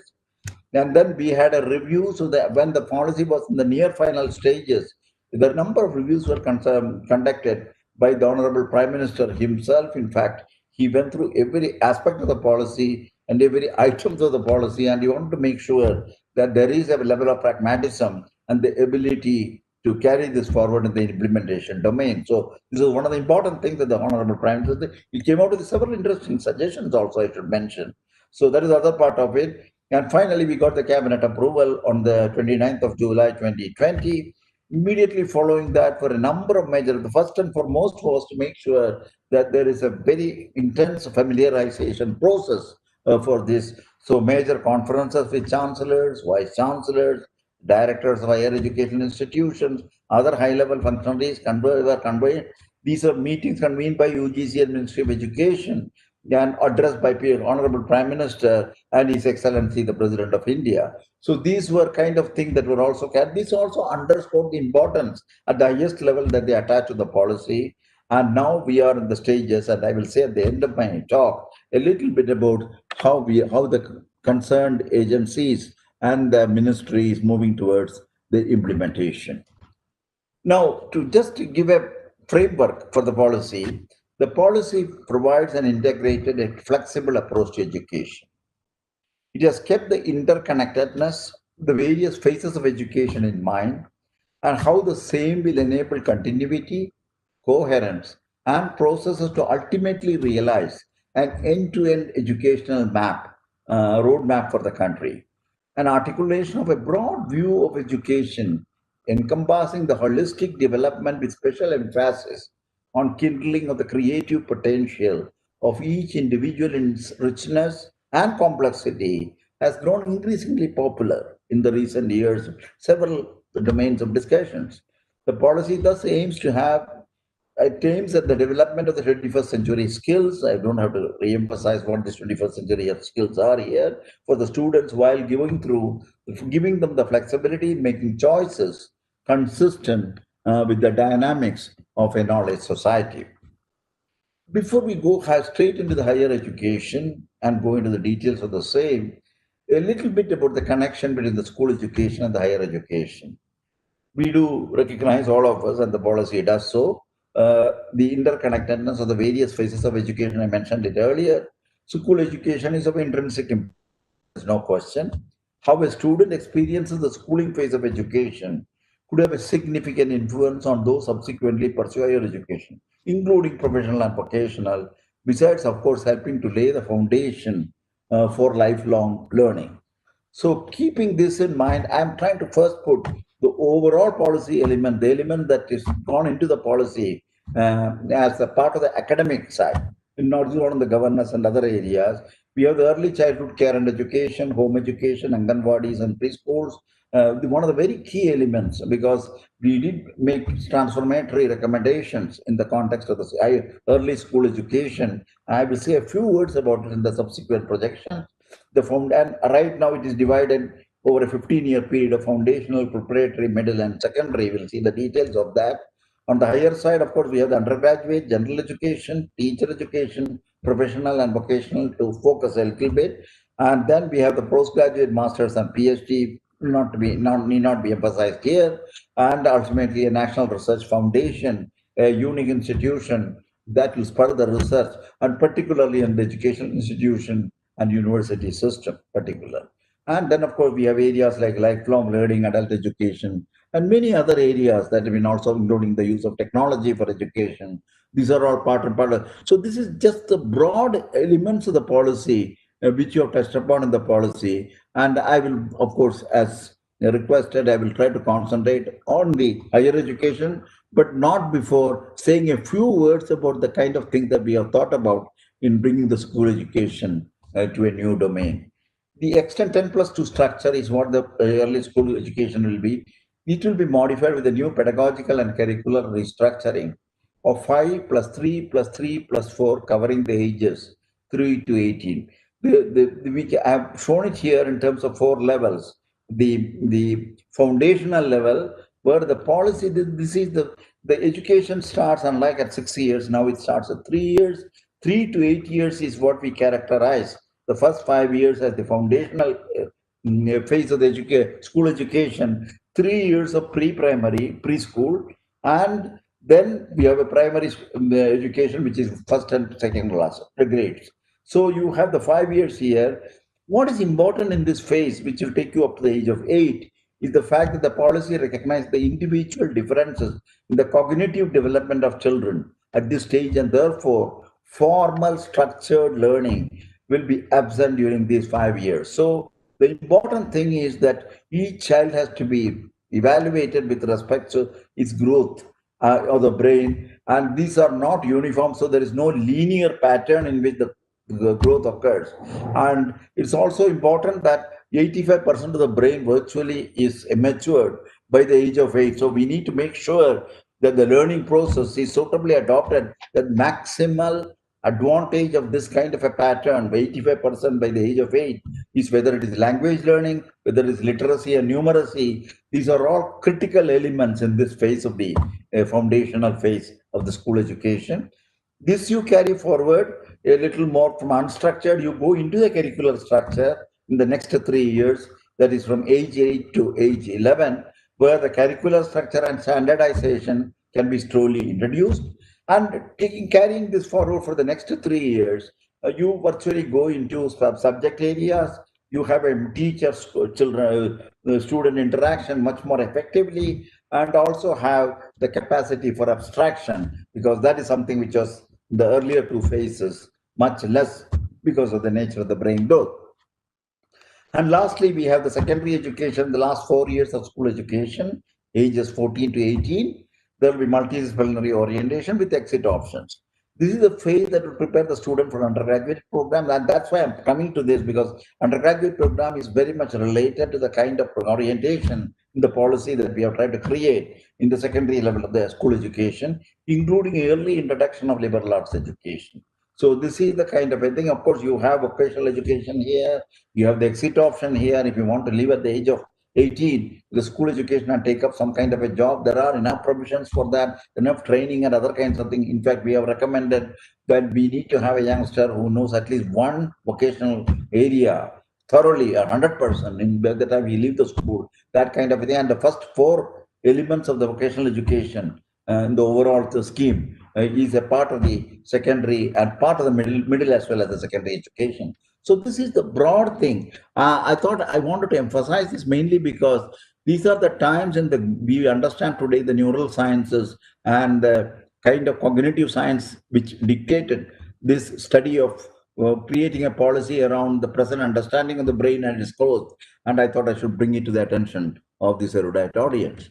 And this is just to give you an idea of a brain, how critical it is to make sure that we make use of the brain and its stimulation, the early phase of the child's growth. And one can see very clearly the cognitive stimulation, what it does to the brain, to a case where such a stimulation has not occurred. We can very clearly see the temporal lobes, how different they are in terms of its growth and maturity, and which essentially means how much you take advantage of the pattern of the brain growth in terms of the learning process and also the teaching process.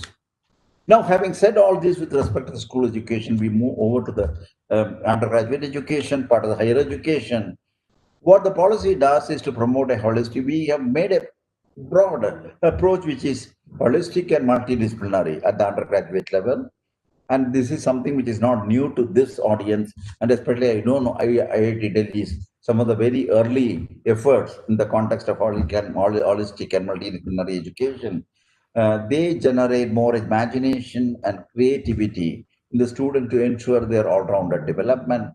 And of course, the concept which we today term as a liberal education, which is really multidisciplinary and holistic, is an age-old idea in the Indian context. I don't have to say this again, the Banabhatta's Kadambari, which is considered a person was recognized as truly educated when he mastered the 64 kalas encompassing music, dance, painting, culture, languages, and in addition to subjects such as science, engineering, and mathematics, as well as vocational subjects. Liberal education explores the remarkable relationships that exist among the sciences and humanities, mathematics and arts, medicine and physics, etc., and more generally, the surprising unity of all fields of human endeavor.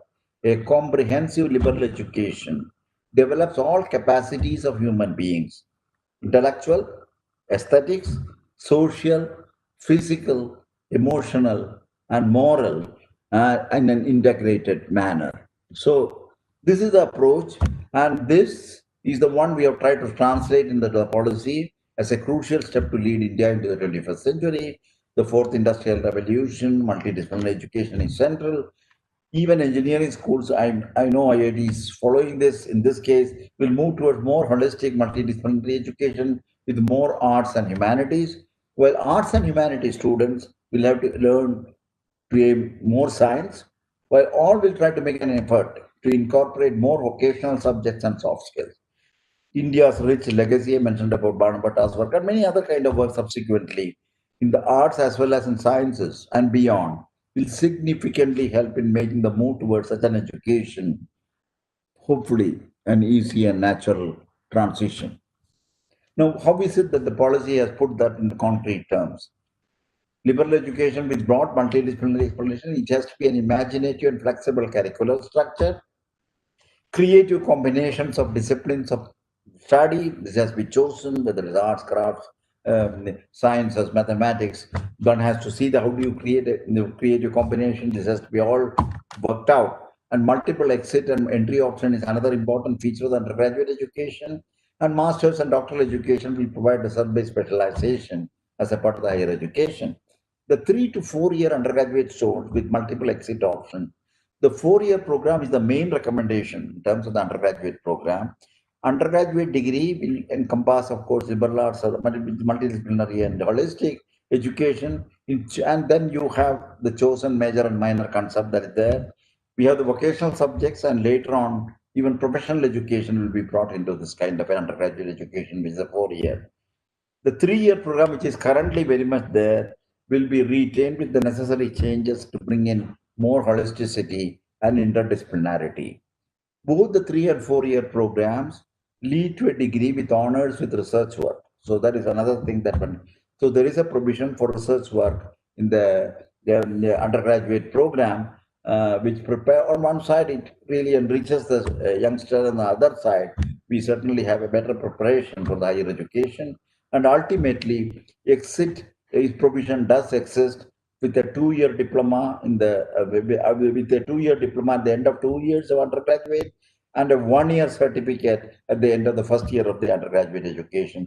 These are all drawn in a way in which there is enough provision for the person when he exits, he will have an appropriate kind of a professional career which can be chosen. And this is a preparation that you try to do in the first year and second year of the undergraduate education, with the proviso that in case in the later years you want to come back to the education with certain provisions with respect to the preparatory part of the entry, you can still continue your education to a 3rd year or a 4th year or even higher education part of the postgraduate education. This is also kept as a flexibility in the system. On the master's side, 2 years for those with the 3-year undergraduate degree, 1 year for those with the 4-year undergraduate degree with honors, and an integrated 5-year program is the 3 kind of flexible way in which you can go towards master education. Next one I would like to bring is the integrating professional education. Regarding the integration of professional education with general education, the policy aims to take a holistic view to the preparation of professionals by ensuring broad-based competencies and understanding of the social human context, a strong ethical compass and addition to the highest quality professional capacities. There is something holistic about the recommendation that we have made. I'm sure most of the professionals are very aware of this particular part of it, especially the IIT faculty and the academics. And but we have made a strong pitch for this because we think many of the higher education institutions, especially the university system, certainly need to address this much more seriously than what has been done so far. All institutions offering either professional or general education must be organically evolved into a multidisciplinary institution offering both by 2030. The overall higher education sector will aim to be an integrated higher education system, including professional and vocational education. Thus, this approach will be applicable to all higher education institutions across the current streams, which will eventually merge into one coherent ecosystem of higher education. This is ultimately the objective by 2030, 2035. There is certainly a time frame. It's not easy to make this kind of transformation, but we think that we need an integrated professional education as a part of an overall higher education. Now we come to the quality higher academic research in the fields. Again, I don't have to carry coal to Newcastle by giving you why we should do research, but put some numbers here just to see that the situation in our country with respect to research. Whereas IITs and those Kaisers and things like that, you have tremendous research and vibrant activity going along with teaching. The broader question of the university systems, both state and the central, I think we need to do quite a lot.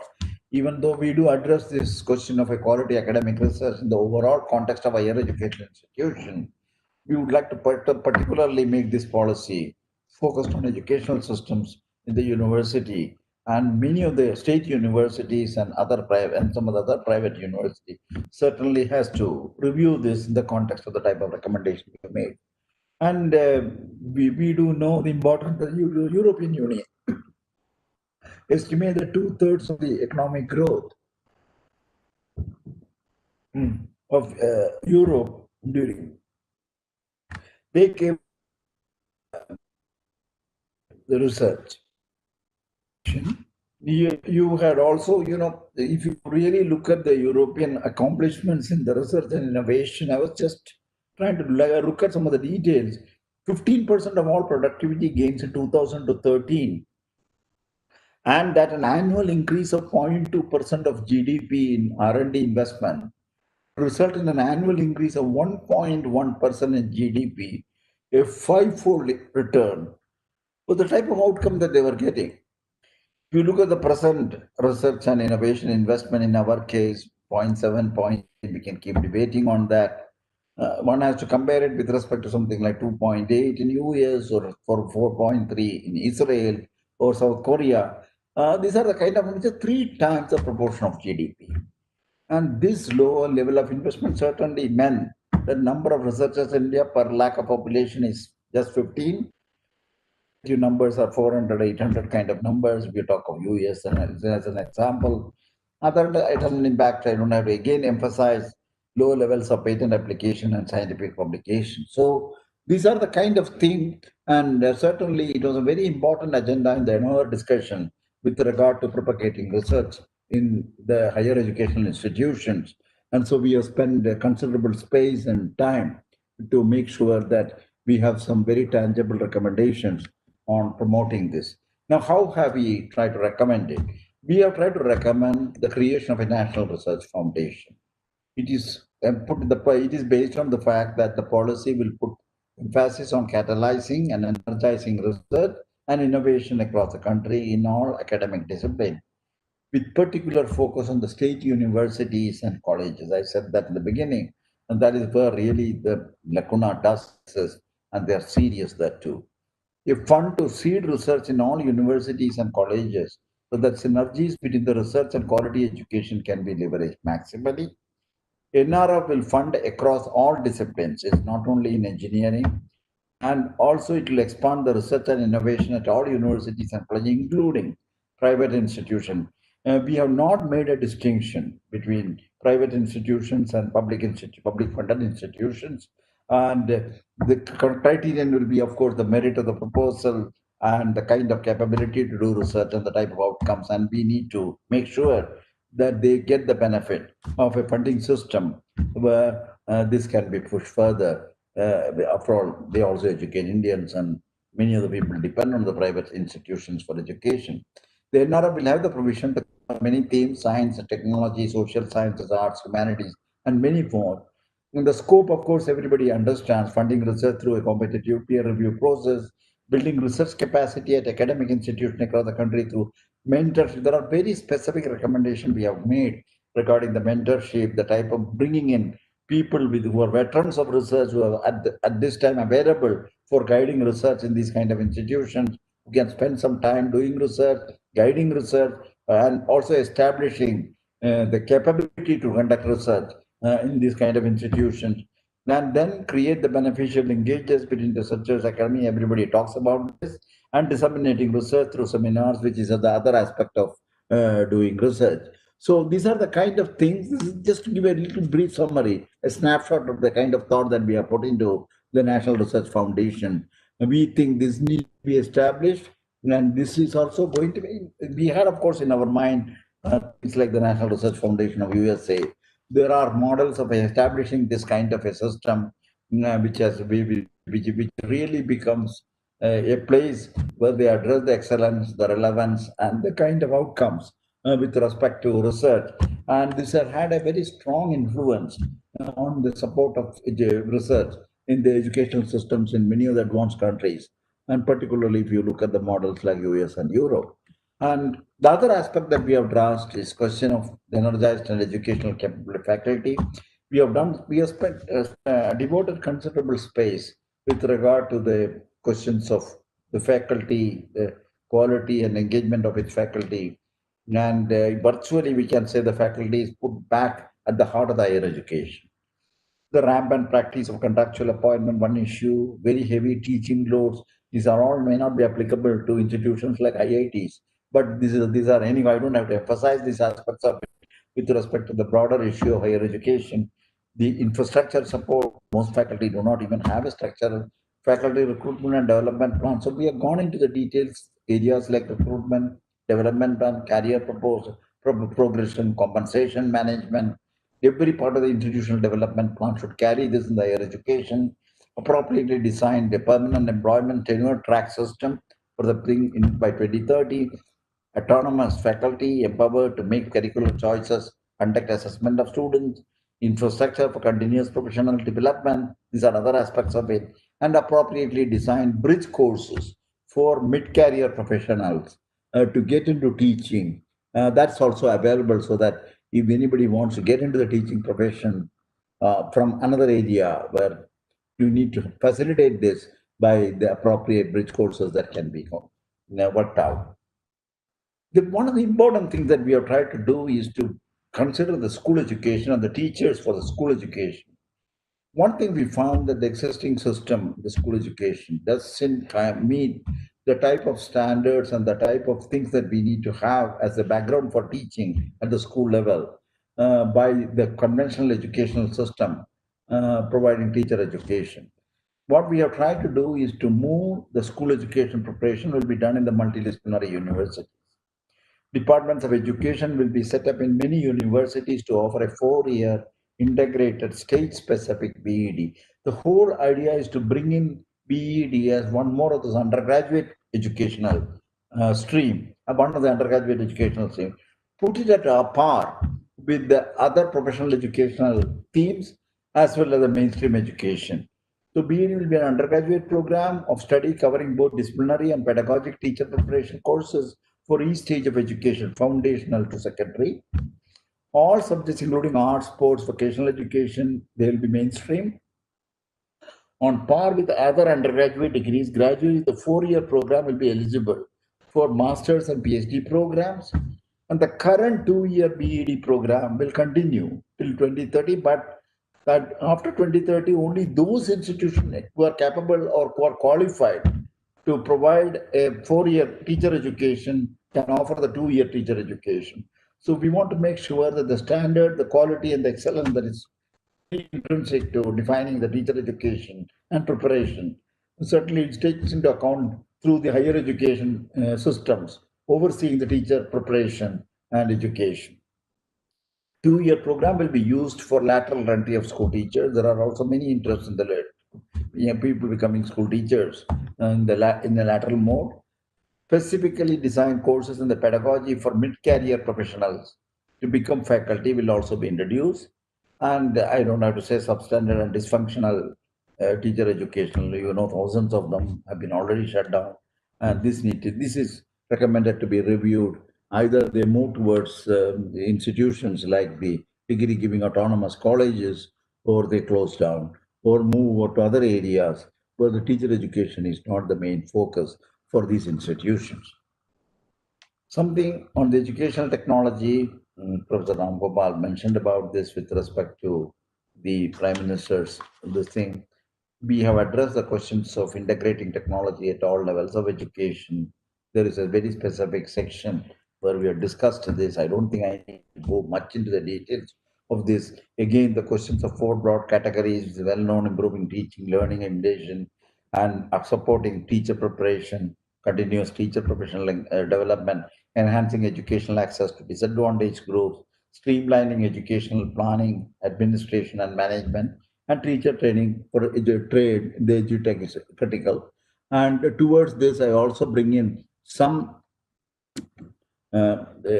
example where improving teaching, learning, and evaluation as a part of the educational system's resilience during the recent crisis like the COVID-19, the online education, synchronous mode, live interactions, and asynchronous mode, blending high-quality pre-recorded content, rapid feedback with automated smart evaluation. So these are the kind of things on the improving the teaching and learning and education.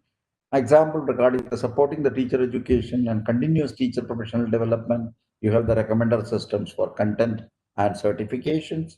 Just another example in the COVID-19 scenario, the enhancing educational access to a disadvantaged group, connect the few specialized teachers to virtual classrooms of learners with specific needs, must address the digital divide. That is the biggest problem with respect to the implementation of some of the digital divide, and certainly this is to be seen. Now, streamlining education planning, administration, and management.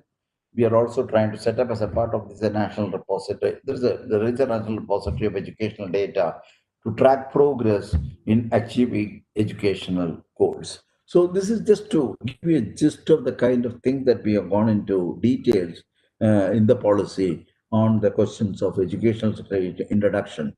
But equally important is the fact we have tried to create a kind of a setup. It is not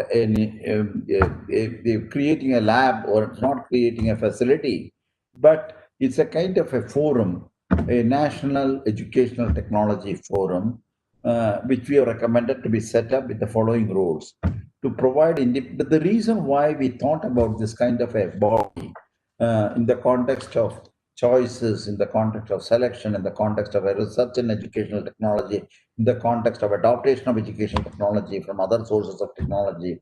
The reason why I thought is the moment you throw open an technology as a facilitator for certain type of function, whether it is related to education or many other areas, it could be even to deal with energy from the waste.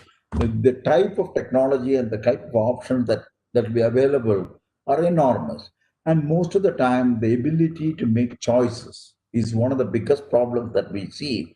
The questions of when ISRO did work related to a national, what you may call as a developmental program, where you wanted to bring educational information to remote areas. The choice was to make sure that we create educational material. But what were the materials? Those materials had to be researched whether it is appropriate for the tribal population which is going to receive the material. 2 to 3 years of research work was needed before you could decide what the educational material and the technique of reaching the local population who will receive those material, and they will get enriched themselves in the process. This is a major challenge. This is one of the kind of example that if you want to proliferate the technology, you need to have a means of studying it, understand, evaluate, and regulate it. That is the idea that National Educational Technology Forum that we have tried to set up to provide an independent evidence-based advice to state and governments on adoption of technology-based interventions, to build intellectual and institutional capacities in educational technology, to envision strategic thrust in areas of technology domain, and to promote education in them among educational institutions, and to articulate new directions of research and innovation, the use of technology for improving education. We would assume that these kind of things, also the actual activities on research and things, will be carried out by the Department of Education, which will come up in the higher educational institution, at least some of the higher educational institution. So the National Educational Technology Forum will maintain a regular inflow of authentic data from multiple sources, including the educational technology innovators and practitioners, particularly at the grassroots level. Disruptive technology, this is something you're very much day to day, you're seized with. The 1986-1992 policy could not expect the internet's disruption. This policy fully expects the educational system to face many technological disruptions, artificial intelligence, machine learning, and so on. Two major aspects related to such disruptive technology we have identified: harnessing technology to improve educational outcome, that is human plus artificial intelligence, hybrid interactive systems, education in new and disruptive technologies, identifying them and preparing students in new large numbers, and finally the project addresses both these kind of a thing, the policy. Now, on the governance side, I've just tried to, again, we got the policy in the beginning of my talk. I'm just coming back to the policy side and what is the kind of a governance structure that has been done. I am trying to here show the state education and the central education in two color codings. The blue is the color code for higher education and the yellow is the color code for this. And the main thing is the central agency for the education, the CABE, which is currently there, a council of the educational the thing. This particular CABE, the Central Advisory Board of Education, is now in this policy, they have elevated to the level that they will oversee the overall administration, governance, and evaluation of how the policy is going to work at the from the central level, and also to make fine-tuning or midterm corrections if needed, and virtually becomes a kind of a kind of a reviewer and evaluator, and also a recommender with respect to the changes needed in the context of higher education. So this is the system which is adopting the Central Advisory Board and making it more empowered. Then we have an Higher Educational Commission of India, which is what is recommended to be set it up as the highest body on the higher educational commissions. As a part of the governance, you have the four major verticals that are there under the HECI. One is academic and standard setting, which can be the the professional standard setting bodies and so on. Then GEC, General Education Council, the National Council of Technical Education, the All India Council of Technical, the medical. Ultimately, they will all come under the PS, the professional standard setting bodies under the academic and standard setting. And on the academic side, you have, of course, the National Higher Energy Qualification Framework for Higher Education. And then you have the second one, which is regulation, the National Higher Educational Regulatory Body. And then you have accreditation, National Accreditation, this is the council. Then you have the funding, Higher Educational Grants Council. So these are the four verticals under a Higher Educational Commission of India. This is what is recommended. And of course, the education provision will continue to be given by the autonomous institutions and other types of institutions which are a part of the higher education or school education. So this is the kind of a structure, broad structure, that we have tried to evolve with respect to the governance of the educational system and with this clear delineation of the higher education part of it. Important about this is the fact that empowered governance and autonomy of higher education. This is something which I don't think that this need to be much discussed when a place like IIT or IAC, but it's good to know that this is one of the things that had been of concern while they were debating on the subject with several of the experts in this area. That recognizes the effective governance and leadership is the key to creation of a culture of excellence in the innovation of higher educational institutions. All the higher educational institutions in the next 15 years will become autonomous, self-governing entities through a system of graded accreditation or graded autonomy. With appropriate graded accreditation, such institutions shall establish a board of governors consisting of highly qualified and competent individuals with proven capabilities and a strong sense of commitment, something which we need to do for many of the higher education institutions in this country. The Board of Governors will be empowered to govern the institution free of any external interference, something everybody talks about it. This is something very explicitly made clear in the policy. Make all appointments, including that of the head of the institution, and take all decisions regarding the governors. The Board of Governors will be responsible and accountable to the stakeholders through transparent self-disclosures of the relevant thing. The Board of Governors to develop a strategic institutional development. These are all there in many of the institutions, long-term, medium term, 5 years, or short term, 1 to 3 years, based on the institution can develop educational and research outcome, parameters for quality and capacity, improve organizational and financial and human resource development plan to assess the progress. So this is just to give you a flavor of what we have recommended in the empowered governance and autonomy of the higher education. So the most important aspect is the fact that we have strongly recommended the autonomy on the governance, on the academics, as also on the finances. Now, what is the kind of way forward before I conclude the thing? There are several things I did mention in the beginning of my talk that there has been one of the most important steps that was taken immediately after the government took decision on accepting this recommendation with necessary inputs from public domain and other sources is the fact that once they did that, there were a number of presentations, there were a number of discussions, there were a number of seminars and other kinds of interactive systems. And both Honorable Prime Minister and Honorable President were involved in many of these. I don't have to say that here. Many of you were there as a part of that particular thing.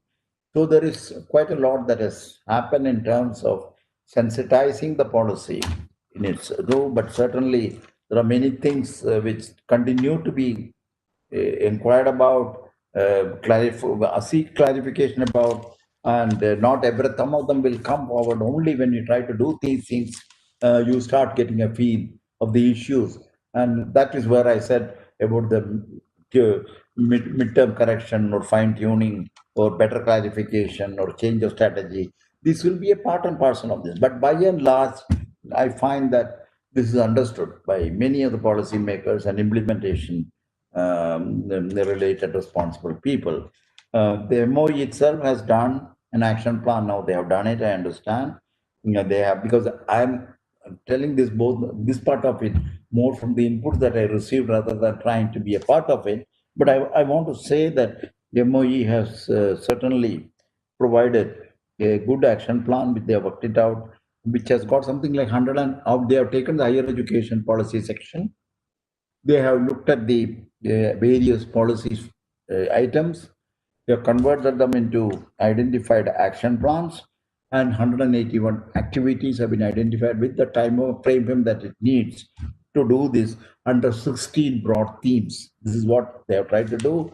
We need to do this. There's a continuous churning of these ideas, and some discussions are going on this. The UGC on its own has been also organizing conclaves for discussions on this particular thing. And then there have been a lot of the outreach of the policy to different segments of the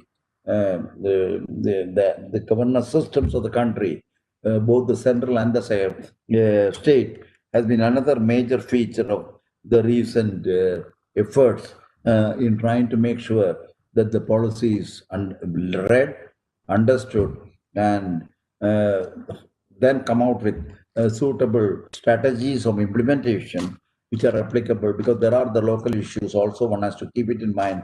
There is a broad strategy that we need to have for the country, for the policy to be translated into the next step of implementation, and also specifics with respect to the local conditions or the regional conditions and things of that kind, which is more than just the policy. It has got finances, it has got the resources, human resource, and many other things. So this is something on which work will be done. But the fact I would like to emphasize is, and you know this again because you are a part of a system which is implementing it, that this work is in the forward, in the movement. And I cannot but conclude with the statement that, as I said in the beginning, I think this is a very unique policy. It has its own challenges to implement. But I think what is important and what is reassuring for some of us is the fact that many elements of this has been done in some form or other by institutions. And I mentioned about the IIT Delhi because of its pioneering role in areas like multidisciplinarity and approach of science, technology, and policy, society, or more recently, with respect to humanity and social sciences to be integrated into the undergraduate education. So these are things on which it is not that these are all totally new because of the policy, but there is much more that has been done through the various actions and directions and visions of various leaders and institutions of this country.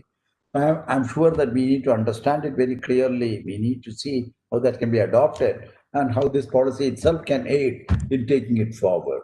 So with these few words, I would like to thank again the Institute, the director, deputy director, and others for this privilege of talking to you and sharing my thoughts with you. Thank you very much.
My name is K. Ramachandran.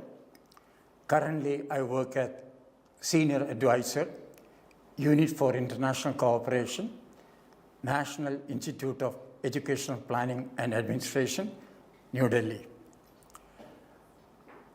The topic I have today is importance of policy in education and the fundamental principles guiding the National Education Policy 2020. Let me take the first part. What is the importance of a policy in the field of education? A policy normally gives a direction for education development in the country, say, for the next 10 years, next 20 years, and so on. Policy sets a vision. For instance, the National Policy on Education 2020 envisions an education system rooted in Indian ethos that contributes directly to transforming India into an equitable, vibrant knowledge society by providing quality education to all, thereby making India a knowledge superpower. That is the overall vision. So a policy provides a vision based on which we can formulate programmatic interventions to fulfill the vision, at the same time also to meet the education sector development programs in the country. The National Education Policy 2020 has certain fundamental principles guiding it. Number one, for instance, the policy seeks to recognize, identify, and foster the unique capabilities of each student so that we can nurture and foster her or his holistic development. The term holistic development is very important. I'll come back to that later. The second term, which is very important for all of us, is the term flexibility. The NEP 2020 envisages flexibility in paths of learning, in choice of programs and courses, so that the education can be tuned to the interest and talent of each student. So this is the second principle guiding the policy. The third principle is what you call honoring student diversity. India is a country of tremendous diversity in terms of socio-economic status, in terms of culture, in terms of language, and so on. And therefore, the kind of students we get also would be of tremendous diversity. Many of them could be at the undergraduate, postgraduate level, first generation learners. How do we honor this diversity? Let me get back to the term holistic development. What do we mean by this term, holistic education? It simply means an education program that would help develop all capacities of human beings. For example, intellectual development or intellectual capacities, physical capacities, social development, emotional development, aesthetic development, ethical practices, and moral development, all in an integrative form. To have this integrated approach, therefore, will require exposure of students to or building capacities across variety of disciplines like arts, humanities, social sciences, natural sciences, vocational education, performing and visual arts, and so on. That would be what you call a multidisciplinary education approach. So to promote holistic development in the higher education sector, two quick actions. Number one, moving higher education institutions into large multidisciplinary institutions. And the word large is also important. In India, we have a large number of standalone institutions with the enrollment in many cases less than 1,000 and even less than 500. How do we move these single stream higher education institutions to a multidisciplinary institution? That becomes a transformative initiative, number one, for us. Second, can we offer in our universities and colleges multidisciplinary programs? That means a person may major in physics, maybe the person may offer a minor or opt for a minor in music or a visual art or history or economics. That means there is no clear-cut demarcation between arts, sciences, vocational field, and so on. That means the boundary between different areas of knowledge can be removed and get an integrated holistic education. Students are given options to choose courses or programs of study according to their interests and talents. And that is possible only we offer what we call multidisciplinary education. Gradually, all undergraduate programs in the country will move towards a multidisciplinary education approach, including those related to professional education, vocational education, and so on. So therefore, many of these professional, technical, and vocational education programs also will have this approach, what we call a multidisciplinary approach to education. So this is a transformative initiative we envisage through the implementation of the National Education Policy 2020.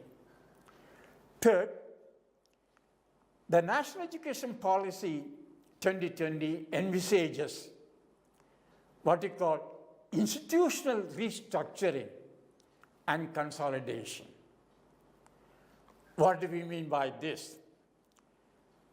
All higher education institutions in the country would be categorized into three groups.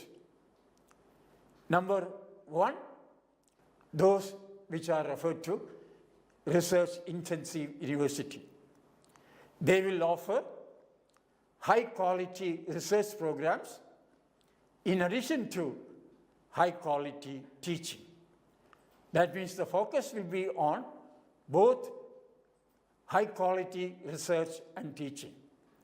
This will be one set of higher education institutions. Second, teaching-intensive universities. They will focus more on high-quality teaching, but at the same time, they will also do significant research. This is a second category. The third category belongs to what is referred to as autonomous colleges or constituent colleges, which can award undergraduate degrees. But they will also, if they accept 4-year undergraduate program, will also have research projects done by the students.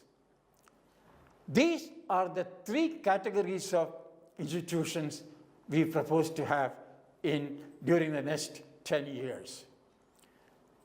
Research-intensive universities, teaching-intensive universities, autonomous colleges, or constituent colleges, which will award undergraduate degrees. Gradually through this, the affiliating system followed by the current universities will go away. It means many of them would become the colleges affiliated now, would become what is referred to as autonomous colleges or constituent colleges, which would be an integral part of the university. So this is what we call institutional restructuring and consolidation. The fourth aspect, if you really want to improve the quality of education, make it multidisciplinary approach to education, we will need to attempt revamping of curriculum, including pedagogy and assessment program. Therefore, we will need to undertake curricular revision. Learning content should be revised. Pedagogical approaches should be made in tune with the revised curricular structure, and assessment that would help in moving towards, in terms of the multidisciplinary approach. This is what we call moving towards academic excellence. Now, academic excellence, as I indicated earlier, include three things. Number one, enhancing the relevance of learning contents. This is one aspect. The syllabi has to be revised, and the contents related to these must be improved. Second element of academic excellence is what is referred to as teaching excellence. How can we ensure that the teaching learning process is improved to make it excellent in terms of imparting relevant knowledge, skills, attitudes, and values among all our students? Third element of academic excellence is, as I indicated earlier, improving the assessment methodologies and procedures. The policy talks about 3 approaches to assessment. Number 1, assessment of learning. That means assessment of learning outcomes, expected learning outcomes. Sometimes we call summative assessment. This is one aspect that helps students to move towards certification and so on, improve learning process, and see how we can move forward. The second element is what we call assessment for learning. Teachers assess learning to improve their own teaching methodologies, instructional strategies, pace, styles, and so on. This is essentially what is referred to as formative assessment. In fact, the emphasis now will be more and more on formative assessment. The next element is what we call assessment as learning. After assessment, students have what we call self-assessment strategy. Can they make self-corrections? Can they do self-monitoring of expected learning outcomes and make corrections required to enhance learning? That means the students themselves will use assessment to improve learning processes. That is assessment as learning. All these are part of what we call academic excellence. The next element of policy is faculty as the main part of learning process. Faculty at the heart of learning process. It means faculty excellence is something we aim at. This would need high quality induction programs for university and college faculty, high quality refresher program for the existing 1.5 million faculty in universities and colleges, for their continuous professional learning and development. And through that, we can bring about faculty excellence for 3 core functions. Number 1, what we call teaching excellence, scholarship, and so on, including next one, excellence in research, teaching, and scholarship. So one important aspect of policy, therefore, is can we enhance the quality of research being done by Indian universities through the creation of the National Research Foundation, which will fund peer-reviewed research proposals and programs proposed to be undertaken by universities, mainly universities and faculty of universities and students. So therefore, the next transformative initiative relates to enhancing quality of research or catalyzing quality research and innovations. This is again a transformative initiative. The next transformative initiative we are talking about is, again, in the context of academic excellence, is utilizing technology. That means leveraging technological and digital technologies in education for 3-4 purposes. Number one, enhancing access to quality education. Number one is this. Second, improving the quality of teaching and learning process in universities and colleges and other higher education institutions.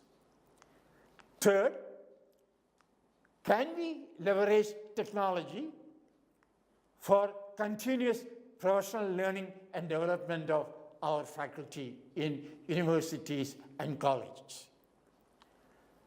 Fourth, can we use technology to improve educational planning and administration at all levels of education, including higher education management system?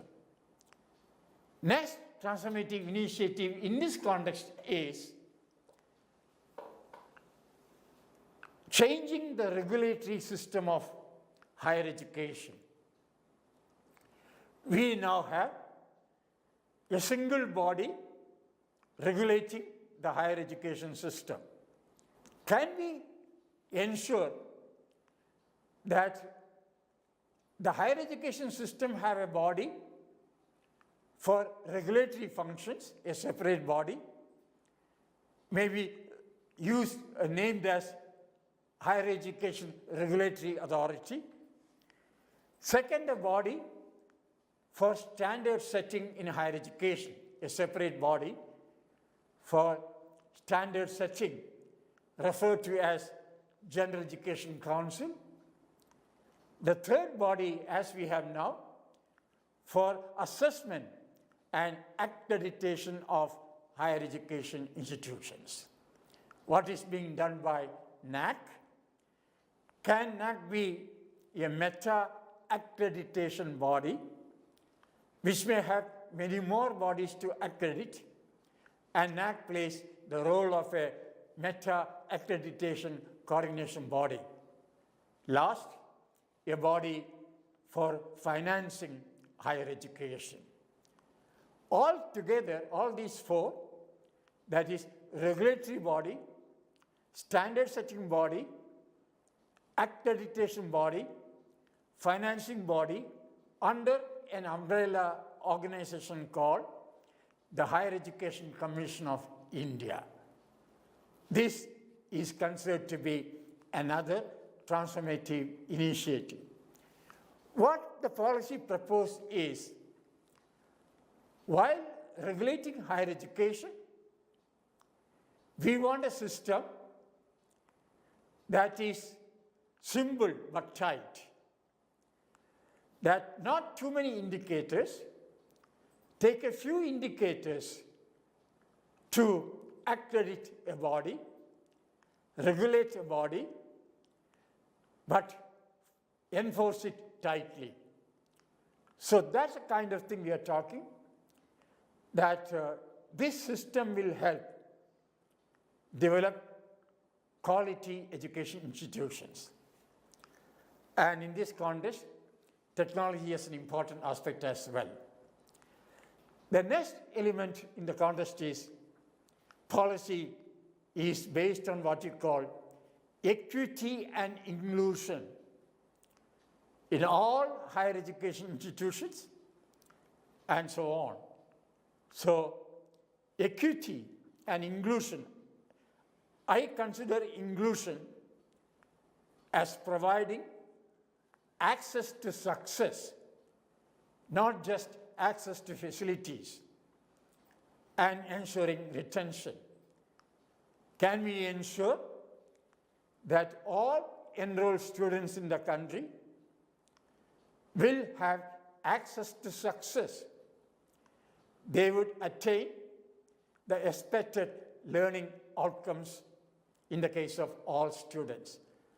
So equity and inclusion as cornerstone of the National Education Policy 2020. Next in the case is, can we ensure what is called the support system for all colleges and universities, a quality learning environment to ensure a conducive learning environment for, a support system for students, how we can do it. So an important emphasis of the policy is on what is referred to this as improving the quality of learning environment and support systems, including the healthcare systems for students and faculty. Can we attempt that? Last but not least, I talked about this. When we say continuous professional development of faculty, I normally mention 5-6 areas of action. Number one, that training is important, as we do through this program. But in addition to that, can we have faculty exposed to good lectures by experts in the field on variety of disciplinary areas and so on. Number two, can we have demonstration lessons, demonstration teaching for all faculty members, subject related, subject specific, and so on. Third, we may have virtual or in-person subject specific groups which can meet virtually or in person once a month to discuss issues related to subject areas and so on. Next, can we provide opportunities to faculty to have action research on pedagogy, curricular contents, learning assessment, and so on? Can we aim at that? Next, can we ensure opportunities for faculty to participate in state level, university level, national level seminars, conferences, and so on? That also contributes to faculty learning and development. And lastly, even international exposure to faculty, participating short-term programs abroad, customized to program on research and development, and can we do it? And that is one element. Since I have limited time, I'm not trying to say that the policy, when implemented totally, will help enhance student excellence, students capable of demonstrating the graduate attributes expected, the learning outcomes defined for all stages of education. Number one, this. Contribute to achieving academic excellence through improvement of learning contents, teaching, assessment practices. 3, achieving teaching excellence through the kind of programs we talked about. 4, achieving excellence in research and scholarship. 5, achieving staff excellence, non-academic staff in university. Can we achieve that? Next, can we give opportunities to international experience for our students and faculty. Faculty exchange program, student exchange program, and so on. Next, very important, as policy indicates, achieving excellence or quality in university leadership, college leadership, and management. You may ask me a question, what is the difference between leadership and management?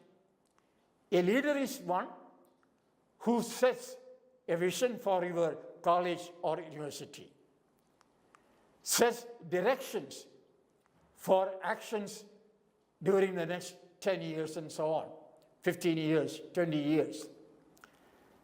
And through this, can we aim at reaching a gross enrollment ratio in higher education for the age group 18 to 23 years, 50% by 2030. That is a target. Can we reach that? So excellence in governance and leadership is extremely important thing. Management. A manager controls resources, deploys team to ensure that the proposed vision of a university is enhanced, achieved, and that becomes the role of a manager. To end my discussion, I would say, what is proposed is to implement these transformative initiatives during the next 10 years to ensure high quality higher education, to make India a global knowledge superpower during the next few years, to reach the overall vision of the National Education Policy 2020. And in this, faculty of colleges and universities have a pivotal role. And that is why policy says teachers and faculty at the heart of the learning process. So I end by saying, next few years, we invest more in faculty, more in continuous professional learning and development of faculty in each of our higher education institutions to move towards a multidisciplinary higher education institution, to implement a multidisciplinary program, to improve leadership at all levels, to enhance governance management, and these are all part and parcel of the NEP 2020. I stop at this stage. Thank you very much for your kind attention.